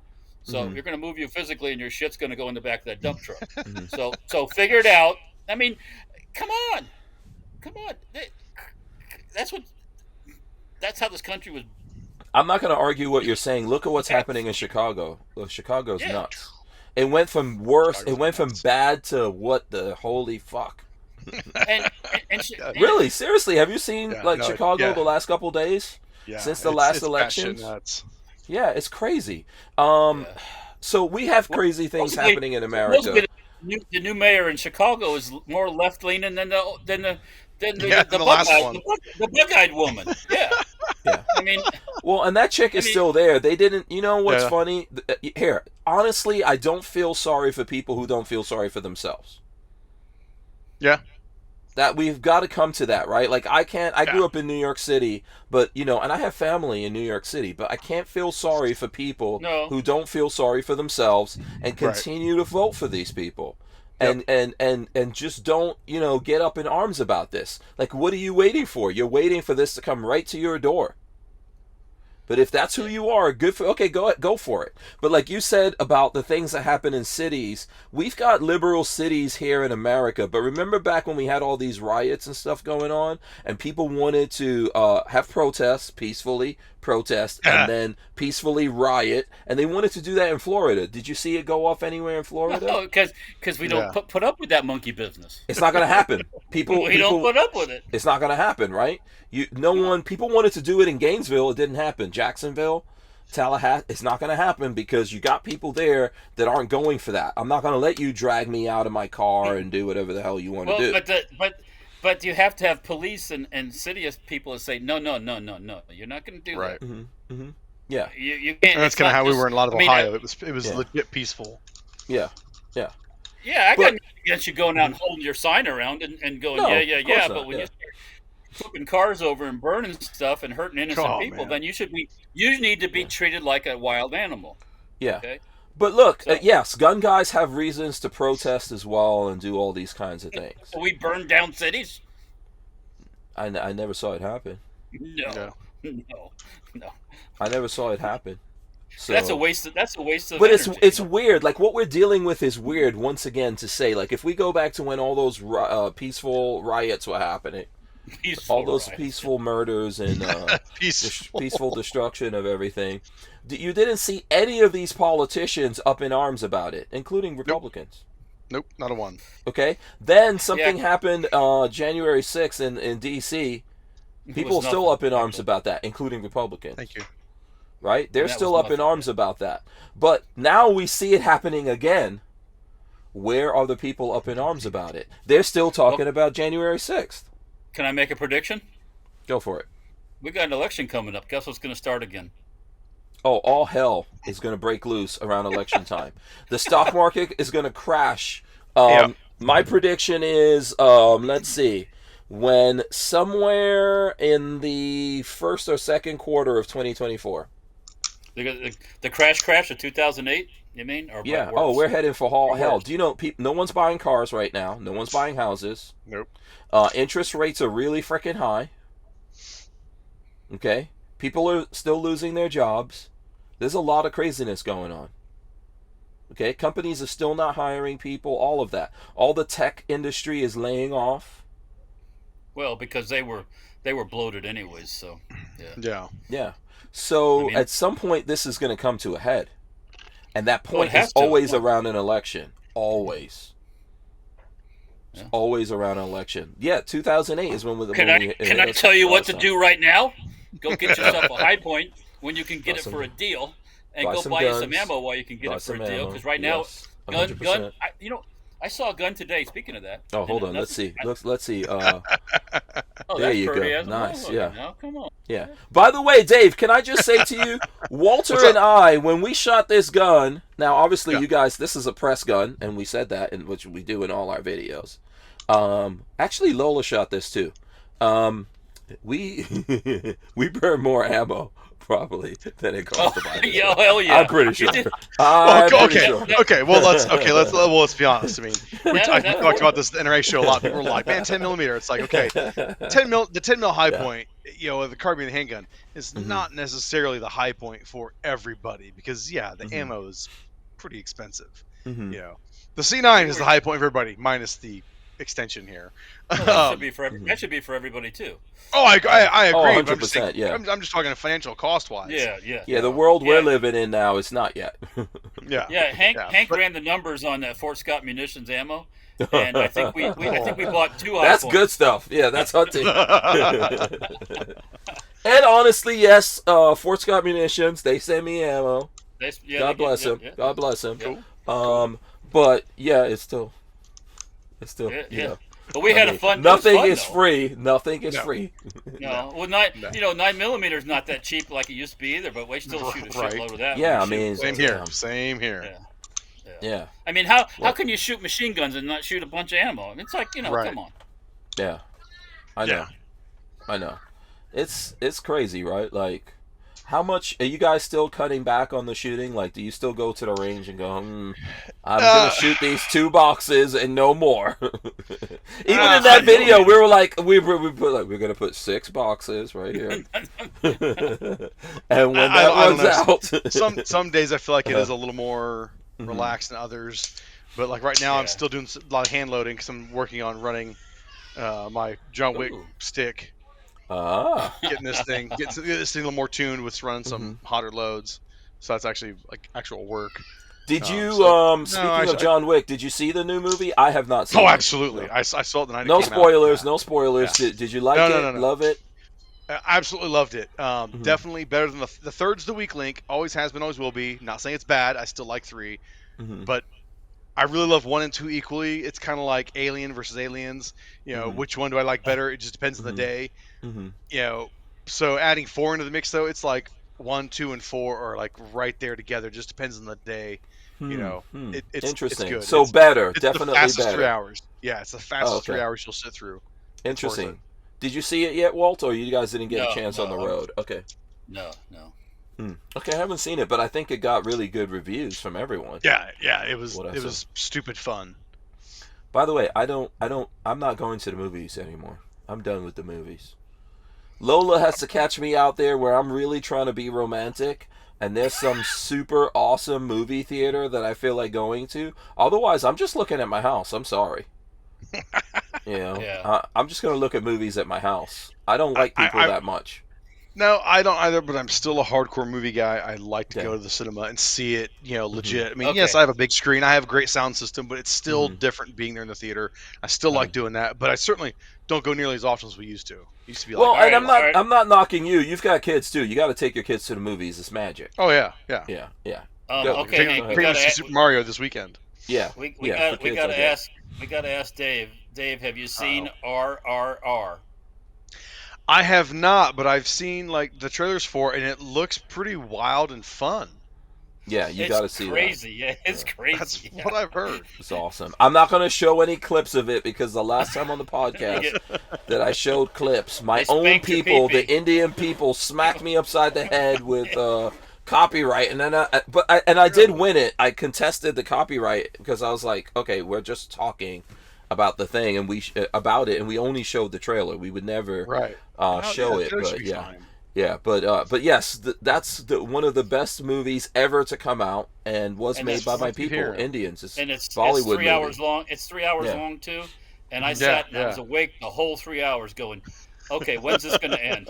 I looked at a crazy Indian movie. Oh, Lola will have to tell me the other day, because now I got to look at Indian movies.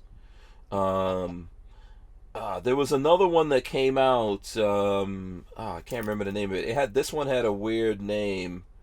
Damn it, Lola, you'll have to. I don't know if Lola's even listening. See if you can see what that Indian movie was. We looked at Netflix. Maybe I can look up best movies. But this was like a spy movie.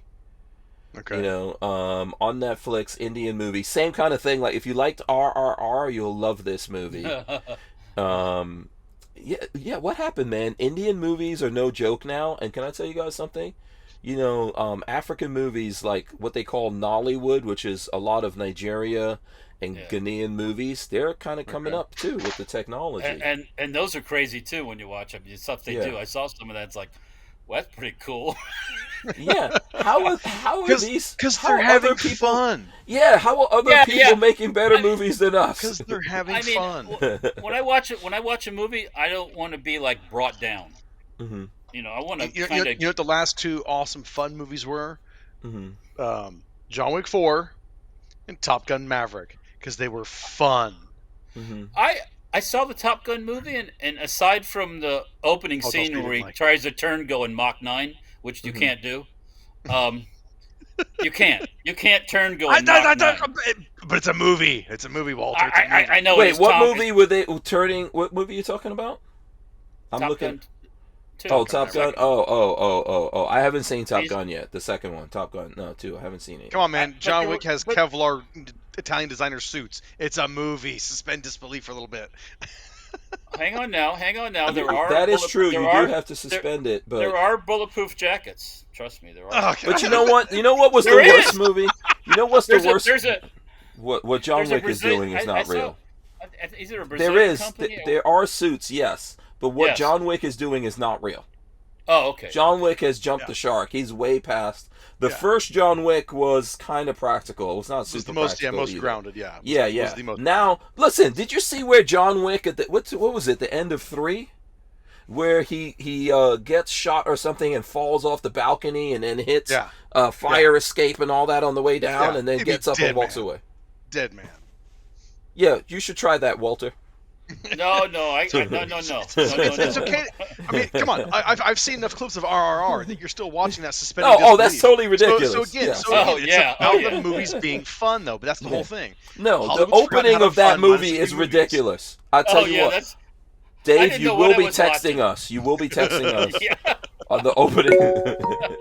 It's the most ridiculous. It's like a zombie movie. It's like a zombie movie in the beginning, and then it goes into like a Marvel movie. Yeah, and then the tiger fight is another one too. Yeah, it's just nuts. Oh my God. Yeah. Yeah, but you know what? And you know what was funny about RRR? It was actually very pro-gun. At the end, okay, so you know how... Oh, they have a big pro-Indian rah-rah thing at the end, yeah, too. You know how in Indian movies there's always a nice little dance and everything at the end, almost like a music video? They did that at the end, and they were singing every man, every woman should have a gun. Wow. Yeah. So gun guys have to see that movie just for that. Yeah. Just for that. Check it out. Yeah. We're all worried about China. I think India is going to take over, man. 7 seconds. 7 seconds. 5 seconds. Yeah. I think that's where we're headed. India is about to take over, and we'll be right back. We wouldn't be able to keep the Who Moved My Freedom podcast going without the support of a DAO, or decentralized autonomous organization like TUSC Crypto. TUSC cryptocurrency is a firearm-friendly e-commerce option for online payment transactions, secured on the blockchain. So when you're in the crypto market, please consider TUSC, TUSC. I cannot find this movie. There's so many Indian movies, I can't find this movie that I'm looking for. But yeah, pretty much nowadays any Indian movie is going to be badass. Go for it, Walt. Okay, I'm going to talk guns for a second. What I saw today. Go. Came through the. We do transfers at the shop. Mm-hmm. It's just for lunch money and stuff like that. Mm-hmm. To the shop today came a Turkish knockoff of the XD, the Springfield XD, and when I opened up, and it's nice, $199 for this gun. Flip it open, super nice case, all kinds of goodies, a mag loader, all kinds of stuff, and you hold the gun and you go, damn, that's a Springfield XD. I'm like, 100. The guy comes in, he goes, yeah, it was $199 at Centerfire Systems. No, I don't get no money from Centerfire, and he goes, yeah, I had to buy 2 of them at that price. I'm like, yeah, I can see why, Yeah, I think I shot that at GunCon last year, and yeah, as soon as I picked it up, I was like, this is an XD, and the guy was like, yeah, pretty much, it's a copy of an XD. I was like, okay, cool. Yeah, why not? I mean, it was nicely packaged and nicely made, and that whole 9 yards. So, hats off to the Turks, man. They did a hell of a job on that one. So yeah. That's interesting, and that's another one. That's another country. If they can't stop, earthquaking, that's another country that's kicking ass too right now. Yeah. Turkey, yeah. So, yeah. Man, it's interesting to see other countries around the world too getting up and kicking ass, like Croatia. Yeah, they're yeah. Well, but that's the I would say that's the people. That's what they do. They make stuff. In places that make stuff. You have to be your country has to make things. Everybody can't sit at a terminal and play technician or talk on the phone. You have to make things, or you're dependent on everyone else in the world. I know everybody wants. What do we make anymore? Everybody wants to be the guy that's living with the Bugatti and all that bullshit. But the guy with the Bugatti's got a company usually 9 times out of 10 with thousands of people working for him. Yeah, right. Or that. Yeah. So you gotta listen. We make a lot of social media, man. Are you kidding me? But I said we make guns. Well, no. Okay, you make. Okay, we don't make many movies, but we make a lot of social media. You make this. There's black coatings. There's zinc metal. There's plastic. We could pretend the living daylights like we're in MTV Cribs. We could do it. Nobody could live a fantasy life better than Americans. No one could live their best life better than America. I'm living my best life. This High Point, there's machinery, there's paint, there's metal, there's plastics, there's the people that make all that stuff. So it trickles down. That bad word, trickle down economy? That's real. That's how the world works. Because then there's guys that make the plastic got to go to lunch and da-da-da-da. It just goes on and Speaking on. Speaking of which, someone was asking about the last time we showed this about the optic on there. Where did it come from, and is the optic more expensive than the gun? No, that's fine. I had a lot of people ask that NRA show. They would, before they'd even talk to us, they'd blindly walk up and grab it and go, look, the optic costs more than the gun. It's like, no. It's Crimson Trace. That's Crimson Trace Red Dot.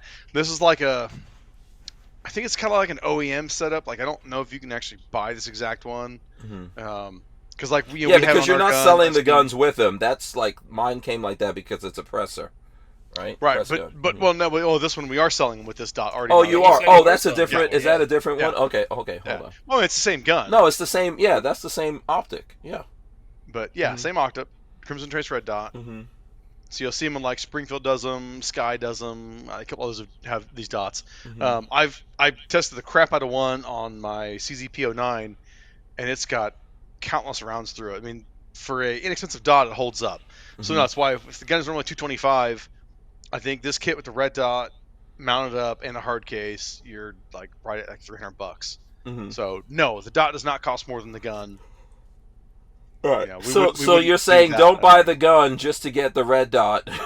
And take it off. And take it off of there. I mean, you can do what you want. Yeah, if you want. Yeah, exactly. You can do whatever the hell you want. But hey, Dave, send me one. I'll stick it on a 50 cal. We'll test it out some more. Oh God. Oh, the red dot. But you know what? That recoil in that 10 millimeter, that action, that shake. It's probably more violent than the 50 cal is. Probably. Yeah. Yeah, I mean... Wouldn't surprise me. Yeah, and the laugh, I've got a couple cheap red dots that I bought from Century Arms. And, I mean, we're talking cheap. $25 red dots. I've shot them on 50s, and they take a lick and keep on ticking. So, I don't know. Yeah. Right. I mean, I've really thoroughly changed kind of my stance on cheap optics. lately. Well, Bottom line is I'm not saying I'm not advocating go out and buy cheap optics. I'm not. No. I'm just saying Not that all of them. if you get something that's inexpensive, it doesn't mean it's a piece of shit because of that. oh no, but look at what You know, if it Holosun holds is doing. Even go beyond like Holosun's anymore is becoming a They got expensive now. Yeah, they have. But I mean, Mhm. like I can tell you, I didn't realize Spike's Tactics made red dots. I've got a Spike's Tactics red dot on a Pioneer AK-762. Yeah, I doubt that they actually made it. They probably I know, branded it. I know that. I'm just saying. That's why I didn't know that was like Spike's does red dots. Clearly, it's private labeled. Chinese made crap more than likely. No, I'm not saying that I either. think the guy It's told probably me- from a really good company, and then they put their thing on it. Yeah, I'm not knocking. Well, but I it. mean, when I was given the gun, they said the dot was like their cost was like $8 or $10 or Oh, something like okay. that. So it's a cheap ass dot. Right. And Yeah. I took that thing, I ran it through Red October. I ran it at Kalashnikon, and at Kalashnikon, I was making contact at 500 yards with this dot on my AK. So it's like this thing holds 0. Mhm. This thing has taken a beating between 2 major competitions and all my shooting in between, and it's a cheap dot. Mhm. It works. I kind of can't really hate on it. I mean, Yeah, that's. I don't know. We're in weird times where we're seeing a lot of this stuff, and it doesn't because it's cheap doesn't necessarily mean bad, or because it's expensive doesn't necessarily mean good either. It's really good. Yeah, Yeah, I think we've seen that. So expensive scopes break just like cheap ones sometimes. So right. I mean, I've seen that too. So yeah. Yeah, I think I'm a little more akin to trying an inexpensive red dot than say, a high magnification scope. No thanks. Yeah, so for Yeah, example, we've got so I've got 2 of Walther's 50s for some friends of mine, and I told and they're like, oh well, we want everything that goes on those 50s, so just tell us what goes on there. So I send them to now my primary arms optic on my 50 is probably like $1,500 or something, right? It's a good optic. But Lola looked it up and was like, okay, she sent him something similar to that she was like, okay, this is good. So I think it's like maybe $600-700, and they're like, what? We got yeah. What are you talking about? $700 for an optic? I was okay. And this is that's medium price. That's medium price. So and it's a good optic. It's a good optic, and they're like, yeah, but why is it so expensive? Because it's on. You're shooting a round that is $5 a round, right? One of the most affordable 50 cals out there you could buy, but it's not a cheap. Remember the old rule that if your gun was $1,000, your optic should be $2,000. Mm-hmm. Yep. Well, I mean you can get a U.S. optics and spend $3,000 or $4,000. I told him, I was like, yeah, what's the? Is it Night? No, what is the Night Force? Night Force. Night Force. Night Force. They're extremely. Yeah, I was like, go look up some Night Force and let's see what you. Or go look up a Sikorsky, or go look up. Or even a good Leopold scope. You get the right Leopold class. Yeah, they're extremely expensive. Yeah. But Vortex has gone that route. You can get the right class of them. I mean, what's the other one that's I think a branch off of? Is it Redfield? Red something. I have one of the optics. I think Redfield's a branch off of Leopold. I think. Isn't it? Yeah, Redfield. Yeah, those are good, but they're not expensive. I always tell people about scopes is whatever you buy, just make sure they got good warranty. Because there's a chance it might break on the first or second shot. Yeah, and also don't tell them you're putting it on a 50. Well, you haven't. You're better off. You're better off to ask right in the front. Will it survive a 50 cal? And if they pause, if they stop and they got to think about it, not the one for you. I mean, like I said, the warranty's no joke. Like I've got a Armory Arms T2 style dot. It's old. It's like a really, really old version they did. It's been on 4 or 5 different guns, and one day somebody else told me my rear glass had fallen out of it, and I was like, no, it's right there. I pull the gun out, and my hand goes whoop. I'm like, I reset the Armory Arms. You're like, damn, I was hitting at 1,000 yards with this. Oh yeah, no, it still works great. Yeah. And I reset the Armory Arms, and they're like, yeah, that's a really old one. I'm like, well, can you fix it? No, send it in. Like 4 days later, it was back. New glass in the back of it. I'm like, okay. And then I had even a Vortex. I had a Viper PST 1-4. I've shot it countless times. And we're out one winter. I'm come up with it. I go to throw it from 1-4. And I throw it to 4. My whole reticle shifts. I'm like, whoa, that's not good. And Vortex, no questions asked. They fixed it, took care of it, sent it back to me, and I'm like, legit warranty does make a difference, and when you're spending on optics like that, for sure. Yeah, and I think Vortex is doing some cool stuff as well. I'm trying to see. Hold on, let me see here if I could find it. Right, like at the gathering, we went to the gathering in the PSA gathering in what you call it in South Carolina. Yeah, and we saw Vortex there, man. And I was looking at some of their optics. So this is good stuff. Let me see if I can run it in here. They've got some good, laser rangefinders and stuff. Now I was kind of surprised. Like here, this is a good. I have the laser rangefinder. Like, it's pretty nice. Yeah, binoculars that are also rangefinders are awesome. Yeah. I was looking at and then like these binoculars were just the sickest binoculars I've ever seen. The image was so clear. I was looking at some of their stuff. When I was there too, I was looking at now that's hold on. I'm trying to find it. Did you guys, I don't know if you saw this at NRA, Dave, the Glock trigger. Let me see, where the hell is that? I had the Glock trigger in here. Oh, here we go. Did you see the new, like, Glock has the competition trigger thing? Did you see that? I did check it out at SHOT Show, actually. I didn't go see it at What do you think NRA. about it? Yeah. Yeah, do you think it's good? Yeah, I think it's pretty nice for the money for what it is. I mean, it literally falls into one of those, like, the Glock has so much become the 1911, the AR-15 style, where there's so much aftermarket, there's extremely crazy expensive stuff, but then you can find stuff that's like not so expensive and it's actually just as good. Legitimately, I hate using that just as good term, but I mean, you can't, like Glock is their own trigger. It's pretty affordable and it's pretty nice damn trigger for a Glock. I mean, it's cool. Yeah, it's interesting that cool. Glock will come to the thing late, but still make money. Yeah. Oh, absolutely. It's Glock. It's really all it is High Point. We come out with 10 millimeter and all your guns look identical and you still make money. Right. Yeah, they're good. I have a bunch of Glocks. I'm not getting rid of any. Right. I mean, Glock don't make a sparkly one. That's not true. They'll do that. That's not true. They do. Well, are those special editions? I know some of the distributors have special editions on them. Well, I think that's what it's through the distributors that are doing like special editions. But it's like, they're doing sparklies? They are doing. They do colored guns. There's colored blocks. Yep. Colored Glock. Yep. Yeah. Okay. Interesting. No, I'm sorry, Lola, that I told him that, but yes, there are. No. I'm not a crazy Glock buyer anymore. I got a Gen 1 Glock. Now I'm looking for the old Glocks. Like I bought a Gen 1 Glock. Yeah. Now you got to get the Tupperware for that. Yep. Yeah, the Tupperware. Where do you get a Tupperware for the? You're gonna probably spend $500 for the Tupperware. Yeah. Oh my gosh. Yeah. I wouldn't doubt it. Yeah. I wouldn't doubt it at all. Yeah. So because somebody will pay that. Now I'm looking for old stuff. I want a Tech 9. A buddy of mine's picked up one of those recently. It's cool. For what it is, it's kind of cool, but it's vintage, but I'm only going to pay so much. I'm not going to pay crazy money for a Tech 9. And if I wait long enough, somebody will say, "Hey, you want this thing?" And I'll say, "Oh, you don't need that. I'll take it off." But what do you think is a good price for a Tech 9 now? I'm curious. Just like, is it $600 or what are you thinking? Because I did see a Tech 9 somewhere, and the people wanted $1,500. Oh fuck! No. And I was like, mommy, that's like child abuse. Hurt my soul. Yeah. And I was like, man, am I gonna be in America like 2 years from now, thinking, damn, I wish I could see a Tech 9 for $1,500. Hey, if the economy crashes like you say it's going to hang. Oh, true.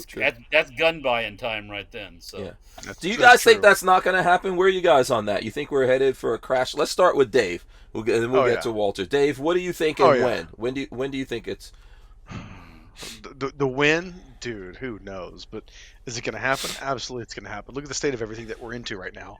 I saw McDonald's rolled out its first fully automated restaurant.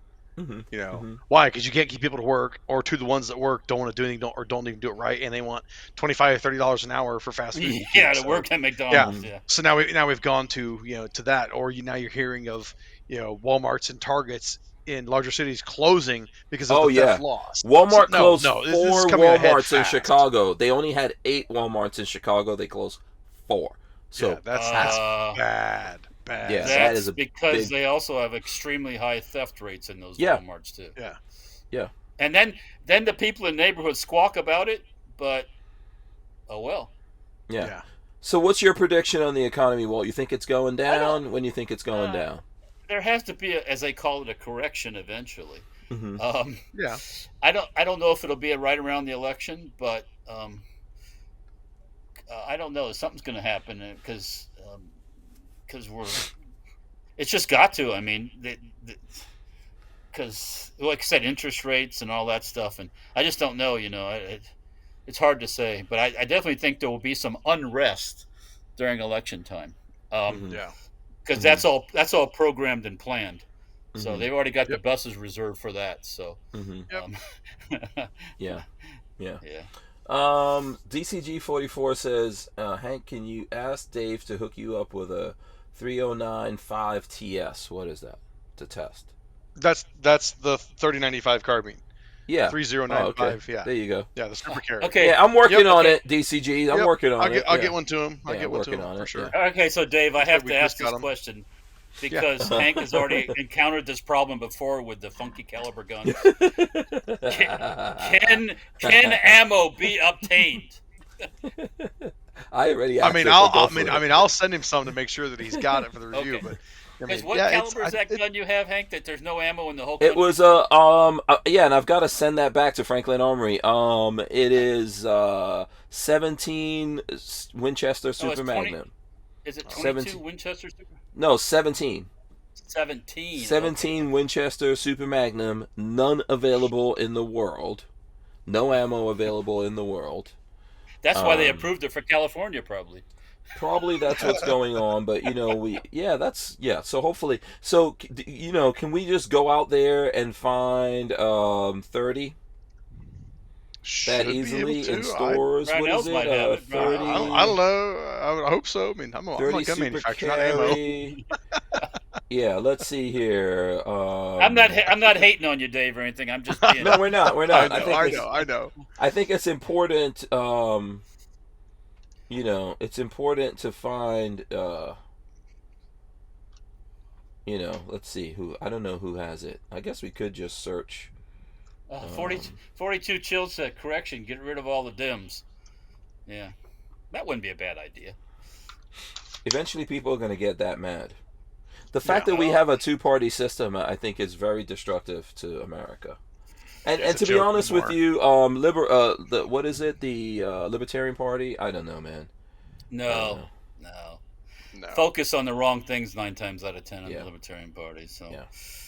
So that's my opinion. I don't know. I don't know. Oh, so everyone's making a gun in 30 Super Carry. Everyone? Smith & No. Wesson has one. They introduced one. I think Nighthawk introduced one. Yeah. Or was it Wilson? Nighthawk or Wilson, and then I think now us. I think that's it. Just the one rifle and the Tacoma The handguns. question is the ammo. Hold on, let me go to Barnauls here and let's look up on Barnauls' new awesome website. Hey, Hank! Breaking news! DCG 44S says that they have 17 WSM on the shelf at work. Where does he work? And Well, he tells me this now that gun has to go back. Where does he work that they have that? I don't know. He can probably put it in the chat. Yeah. Pretty sweet, let dude. us know. Let us know where you work. I'm trying to see. Pretty cool. Oh, it's in stock. So there you go. So There you go. Barnauls There you has go, 30 man. super. Yeah. So there you go. Cool. It's not crazy priced. It's not. Yeah, the price it's is not expensive either. Yeah. It's not a 9mm, but it's not. Yeah, all Yeah, those so things. I think it averages a little higher than Even the 9mm. Blazer I is understand. in stock. Oh, wow. I saw the Remington is for like $20. It's on sale. So okay, cool. Yeah, it's Oh, not absolutely. bad. Not bad. Yeah. Mm. Yeah. We got to be able to go buy the ammo. Yeah, that's a problem. You can't get ammo. Yeah. We got to be able to get the ammo. DCGs. Yeah. Let me know about that. I think I've got to ship that gun back right now, but I'd like to know where you're at. That you have this. You know what? Some ammo. Oh, well, we're gonna take a break here. So let's take the break and come back. The Who Moved My Freedom podcast is made possible by our partners at 2A Commerce. Veteran owned and with over 20 years experience, 2A Commerce is the leader in custom e-commerce and web application development in the shooting sports industry. Clients include major brands such as Guard Dog Body Armor, Sylvan Arms, AccuFire Technologies, The Tactical Games, Warrior Knife Company, and yours truly, Hank Strange. Visit 2A Commerce and support this show by supporting them. Once again, visit the number 2acommerce.com. Yeah, so he says that DCG, what is he saying here? Did we do any Gorn? I scored a Ruger Ranch rifle, aka Mini 14 in 6.8 SPC. Wow. They make it in 6.8? Really? I guess I'd never heard that before either. I know the Mini 14s or the Ranch, all those. I was just shocked how expensive those Rugers are. I mean, they're like pushing $900 for some of them. I'm like, Yeah. damn, I can get a real military type gun for that price. You know, I mean, yeah, let me see if I can search 17 WSM. Let's see. And out of stock. Some ammos they make like they only do a certain amount of them. Yeah, they do a limited run. Yep. Yeah. So. And once it's gone, that doesn't happen again until next year. Yeah. So. Right. But prior to that, I'd never even freaking. I mean, you remember, Dave, when all of a sudden on the market there were like 6 or 7 new 380 pistols? Oh yeah. A few years ago, and there was no 380 anywhere in the country. No, because none. You couldn't get 380 to save your life. It was nuts. And because the manufacturers probably didn't know that was going to happen, and they only made X amount of it. Right. That's what they allocated that year, and boom, all gone. So yeah, that was. Well, now I'm still surprised to see new calibers just because the primers are still like next to impossible to get. I mean, when you find primers, they're ridiculously expensive. Yeah. But we go through phases like this in the gun world and in every world where all of a sudden everyone's doing, 10 millimeter. Yeah, everyone's doing 10 millimeter, but Right. High Point didn't. I mean, that's been going on for a long time. Everyone making. Well, B&T's got a 10 millimeter now too. Oh yeah. I haven't seen that. That's cool. I just saw a picture of it today, and 10 millimeter B&T. Yeah, and a PCC or a handgun? PCC, PCC. The carbine, yeah. What we're seeing right now this year is everyone's making a 5.7, except High Point. Yeah. Pistols. Except High Point. Yeah, Absolutely correct. I mean, absolutely correct. That we know of. Except Secretly, right Correct. now, they might be developing a 5.7. I can only hope. Yep. I know. I'm not 5.7 going down. I'm not going down this path again. Don't start that again. Yeah. Don't start that. I'm not going down this. I think I'll take a David. 5.7 HK. That's what I want. A 5.7 HK. Dave my already God. had. Dave already had enough of this at NRA. Did people come up to you? Did you get a lot of that? Like, oh, when you guys gonna forget about the yeet cannon? When are you gonna make this? when you- Oh, Make that? absolutely. I mean, the 5.7 was one they constantly asked for. You had a couple of guys come up asking for 3.57 SIG, and we joked at them and said, "Oh, what? You and the whole 5 other guys that want 3.57 SIG? Yeah. Sure, we'll get right on that one." Yeah, we'll get And it they, on and the, they laugh yeah. too. They're like, "Yeah, would it be cool? Of course it'd be cool." Some asked for like a 50 Action Express, and we're like, "Yeah, no."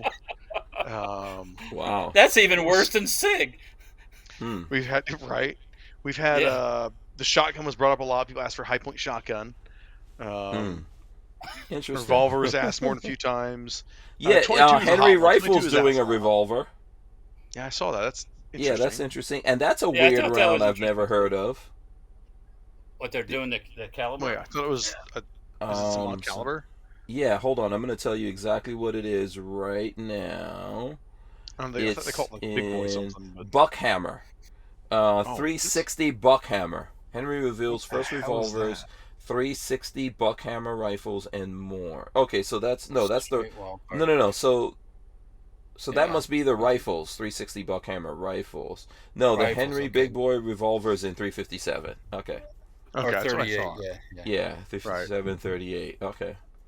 Yeah, That's but interesting. I haven't seen them. yeah, no. I I mean, guess they feel there's a market.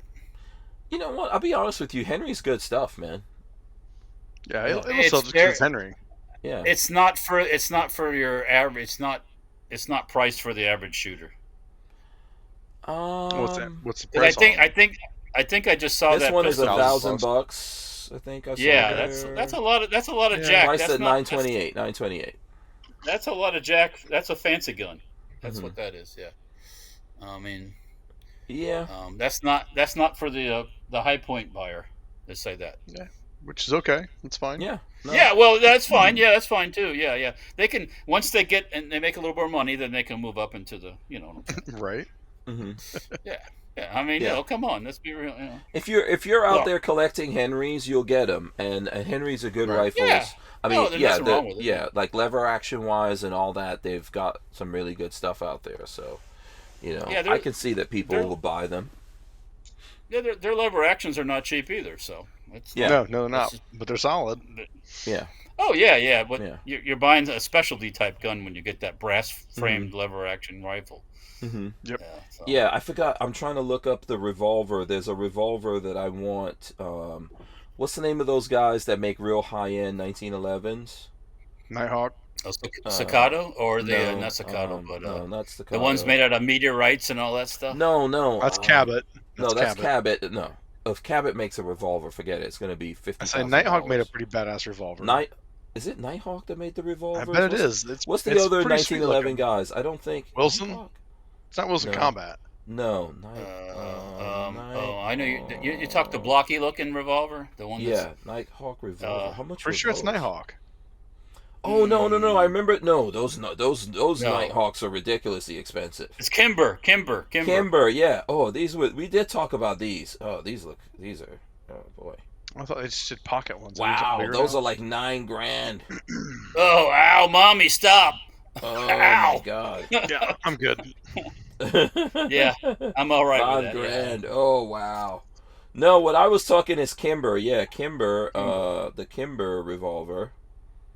This is the one I like. The K6 stainless. Check that out. Yeah, that blocky kind Look at of that. modern. I shot that. Did you like it? I liked it when I shot it. I thought. I mean, I'm not a big revolver guy, but I thought it was kind of cool. Yeah. I can dig it. I can get Yeah, behind I'm not a big revolver guy either, but if I liked it, I kind of felt like the whole chunkiness of it and everything felt good to me.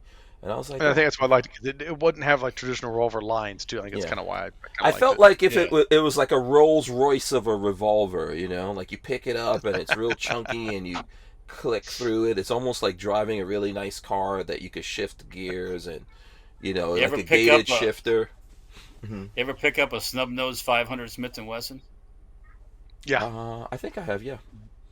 At the SHOT Show one year, we were touching those in the Smith & Wesson thing out of the custom shop, and I'm like, I like that. It's completely. No thanks. I like that. It's just crazy explosive blast, and it's like, yeah, and might smack you right in the face. Oh, not me. I hold on like a man, not like some limp wrist. I did stop by. I stopped by Barnauls Arms booth and check out I was looking at their lever AR, which was really was cool. it nice? Oh, it's awesome. I really want one of those cool. things. It's pretty cool. Mm-hmm. But the other thing Gordon showed me was the their 4570 Derringer single shot, and on the one side they have it laser engraved the actual length of the cartridge, so you see if the barrel's this long, you only get this much actual barrel for the bullet itself. I was like, that's nuts, dude. Because, I guess. Wow. Okay, I've got to look at that. Are you talking about this one, Walt? Sorry, this. Yeah. There we go. Okay, so what was the Bond Arms, Dave? We got to look this up too. It was a 4570 Derringer single shot. Okay, so Bond Arms. He said you put the right load and it was pretty shootable, but you put some really hot shit. What was it? 4570. 4570. 4570. Yeah, how about some 500 grain or 450 grain rounds in that 4570? Yeah, it's like, oh, ow, mommy, stop. It's like, no thanks. 4570 government. Yeah, that's the bullet. Is that what? Yeah. Yeah, hold on. Let me go back here. Yeah, Bond Arms every now and then, like the Bond Arms. What was it? The Boberg? Yeah, they bought Boberg. Yeah, Boberg. Yeah, I've got one of those. Great. Oh, here we go. There it is. Yeah, there it is. Cyclops. Cyclops. Cyclops. That's it. It's Oh, cool. I see. There you Oh. go. There you go. Hold on. Laser engraving on. Look at that. That's cool. That's cool as shit. That is I wouldn't shoot ridiculous, it, but right? it's cool Look as at the shit. rifling. Yeah, they're showing you the rifling on there. Yeah, that's pretty cool. Yeah, you wouldn't shoot it? You wouldn't? Not No, just- no. I've shot enough things that were snappy enough from kind of pulling a Walther and like Well, fracturing my wrist and then feeling weather changes in my wrist. That no, I won't shoot any crazy stupid shit like that anymore. I'm good, thanks. Yeah, Walter's gonna. So for people who are always asking Walter about the 50 BMGs, aren't you going short on a 50 BMG? We did it before. Yeah, I have a 12-inch one. Yeah. Mm-hmm. That's the one you somebody need, just Dave. 12-inch 50 BMG. Actually, the recoil is really light. The recoil is light Mhm. because it doesn't have time to create the energy. It's Fireball City. Yeah. So I mean, Lola shot it. I mean, Mhm. it's not bad. Really. Yeah, we I was used scared the what was that arm thing that we used for the from Gearhead Works the the tail hook brace. yeah, we used Yeah, a tail hook brace. Yeah, you can shoot it Shit. with a tail hook brace, so no shouldering. Wow, You can hold it out like that and shoot it with a tail hook brace. that's nuts. Yeah, we did it. We're gonna Yeah. do that again here, probably coming up. I 'cause don't we know. need to Do make I a still video. have that video up, or did YouTube make me take that down? Probably Well, they. I think I I had said to no, take it YouTube down. probably down.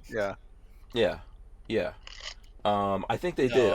I think we took it down. It might be on Walter's YouTube channel on Safety Harbor, but I think every time we try to put, because any of that stuff we try to put up and they take it down. Yeah. Stupid. Well, SHF 50. they promote certain YouTube influencers, but Yeah. not all Mhm. influencers. Yes, you can shoot a watermelon and blow it up, and it's cool as crap, and then somebody else can shoot a watermelon and it gets 1 million views. So Mm-hmm. Well, yeah, it just depends on if you know some people over at YouTube. if you have your own personal assistant, that's Yeah. at YouTube. Yes. Yeah. Although I heard, like, if you have 100,000 subscribers, you're supposed to be able to get one. Well, I guess which that didn't do. work for you. No, nobody will talk to me to tell me. You were on the front of that chopping block, anyways. You know that. Yeah, no one will talk to me. Yeah, I never got my.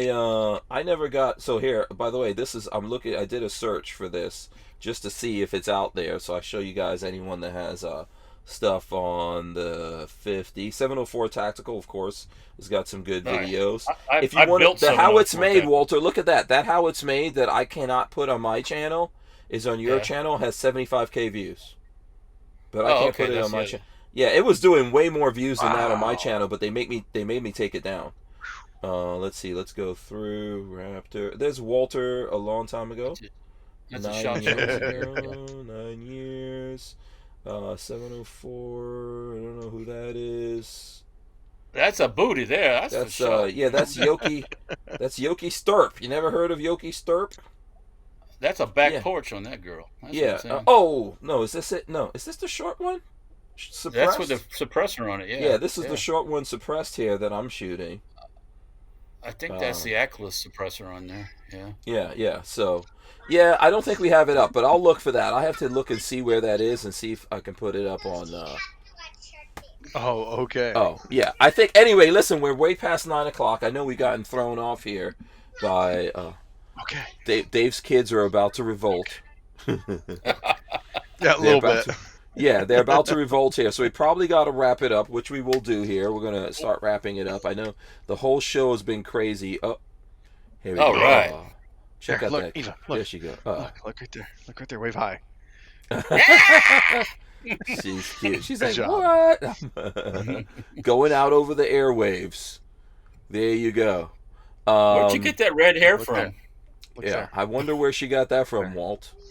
I was That red. blonde up here. Just this is red. Ah, yes. Sure. There's the camera. Yeah, there you go. go. Yeah, look, There's everyone's Walter's waving at See? you. Thanks waving at you. Look at this. I can even wave with the broken one. Yeah, look, see? Yeah. So, Something listen, what we're gonna do is wrap it up here because I know we had all kinds of different things going on. So, we do need to wrap it up here before. Did you feed the kids? Oh, yeah. I fed him before we hopped on. Oh, okay. Grilled some cheeseburgers. Oh, I ate two, but I ate two, Hank. I ate Yeah, two. I think. Well, I think they burned through that, and they're like, "Yeah, Oh yeah. yeah, you got to put more food in us." So, here's what I want to do. I'm going to start with Walter. Let him tell you how you guys can follow him, support him, all that kind of stuff. Walt, go for it. Good to see you back, Walt. Okay. Safety Harbor Firearms on YouTube, Instagram, and Facebook, and the Utreon, which is now Player, which I didn't know that till tonight. So I've been gone for 2 weeks. And then It's just a Dirt Foot name Racing- change. They just did a name change. I know. Nothing changed. I know, No I figured ownership. that. I Nothing figured like that. that. Yeah. You know, they want to be a player. I get it. Yeah. And then the Dirt Foot Racing on YouTube, Facebook, and Instagram, and Player, by the way, formerly known as Utreon. And then there's stenparts.com for all your Sten parts stuff, barrels, parts, pieces, stuff like that. Yeah. So Yeah. Yep. 50 BMG high points coming out soon. No. 50 Nice BMG Derringer. Yeah. Oh my god. Yeah. High point single shots. I like to see the ejection on that thing. Right. Oh my god. Seriously. You're going to have to That'd get be one of those, those those robotic arm things you got to mount on your chest? Yeah. Right. Get like a steady cam mount, maybe help Yeah, hold yeah. it. Yeah. All right, cool. So, Dave, for the folks out there who are interested in High Point or whatever, get in touch with you, following you on social media, all that. How do they do I mean, easiest way obviously is highpointfirearms.com. From there, you get links to the Facebook and the Instagram, the Twitter, the YouTube. We read everything. We don't comment everything because sometimes there's just too damn much. But we'll get to you eventually, But yeah, highpointfirearms.com get you to all of our socials. So give us a like, give us a follow. We don't really comment much, or not comment. It's just, we don't post much context anymore because learning from guys like you, we can't, because when we post content to a post, it gets pulled and shut down. So it's usually just a picture of a gun and the model number. But in the comments, though, if you got questions, we get to you. So yeah, I would say just for folks listening out there, for anyone in the gun world, really, you need to do this because we're all blocked on all these social medias. We're all shadow banned. So for Safety Harbor Firearms, High Point, you guys see them posting something, just go through there and hit the likes and all that kind of stuff and help them get out there, because these companies can tell what we're posting. Even just putting up a picture of a gun and stuff now, they can tell, and they block it and shadow ban it. So it's crazy. That's why over here in Player, and we're always looking for alternatives, but make sure you see their stuff out there, give it a like, and like Dave was saying, ask questions and all of that. And if you want to know the best place to harass Walter on, it would be Instagram. Yeah, and if you have real questions, best thing to do is email or do this old school thing called the telephone. Yeah. Yeah, I do see people on Facebook asking Walter questions all the time. And I know people do that because it's convenient. You could do it off hours, but yeah, it's a mom and pop shop. Call them up. You know what happens when you answer people back at 11:30 at night? they have other questions. They want to have a conversation till 1 o'clock in the morning, and I say I'm gonna throw it out there too. The same thing. If you actually need support on a High Point, the easiest way, honestly, is the old school. Call us. Call us, and we'll get to you right away. That truly is the simplest way. I don't want to keep you here forever. Are there any upgradable rear sights for the old school guns, or it's just old school? Good question. We don't have any for the old school guns, no, because you've seen with the JXP, it's a whole new channel on these. Right. So you can put the red dot stuff. But with the older guns, no, we don't have anything out there for those. The plastic sights are replaceable. Yeah. Okay, because this one here somebody used as a hammer. I think so. Yeah, so call up High Point. Call up High Point, Walter. Okay, I will. And I will. You can just email or text me, and I'll get you a rear sight. Okay. Thank you. A long time ago, before I knew anyone at High Point, I bought because I think I was doing a series of videos to tell people you could buy a gun for under $100. So I went to a pawn shop and bought a High Point for under $100. And it was a great gun. It was working and everything. And then after I shot it, I decided to clean that thing. Well, yeah, everything popped out of there and went everywhere, and I could not find anything. And I called up High Point, and they were like, "Okay, fine." And they sent me a kit, put it back together. Awesome. So I would say definitely take the time and call these folks up. That's the way to go. I know that's way old school for you out there, But it works. Yeah. and you it don't. works. Yeah, you don't want to do it, but that is the best way to do. 42 Chill says, "Tell them that you're Hank." Well, you can do that. I'm going to take this quick break, and we're going to come back and do the words of wisdom.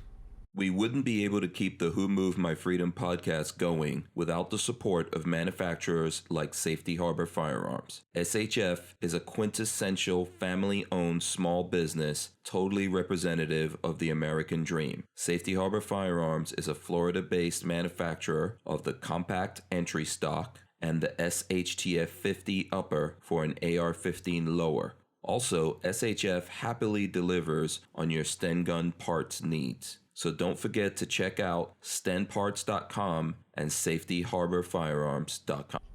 All right, awesome. Okay, so words of wisdom, Dave, since you're the guest. And by the way, man, thanks so much for coming on. It's always fun, great to see you, have you on here. So I always look forward to it when you're on. Walter, of course, it's always fun having you on. Glad that you survived and you didn't break a hip or anything like that. So this is the first debilitating bone I've ever broke. So yeah. Yeah, there you go. You're getting old. Dave, do you want to do words of wisdom? Sure. I mean, my first thought, easy thing is contact your representatives at every level. It doesn't take that much time out of your day to do it.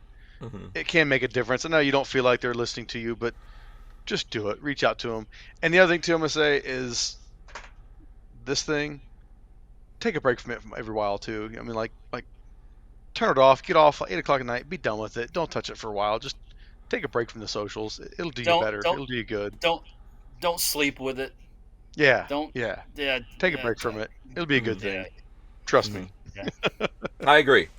Very good words of wisdom. Thanks so much, everyone. We'll see you guys next week. We are out of here. Let me smash all the buttons. Thanks to all the folks out there listening and enjoying the show. We'll see you guys next week. We're out. Peace. Peace. Ah!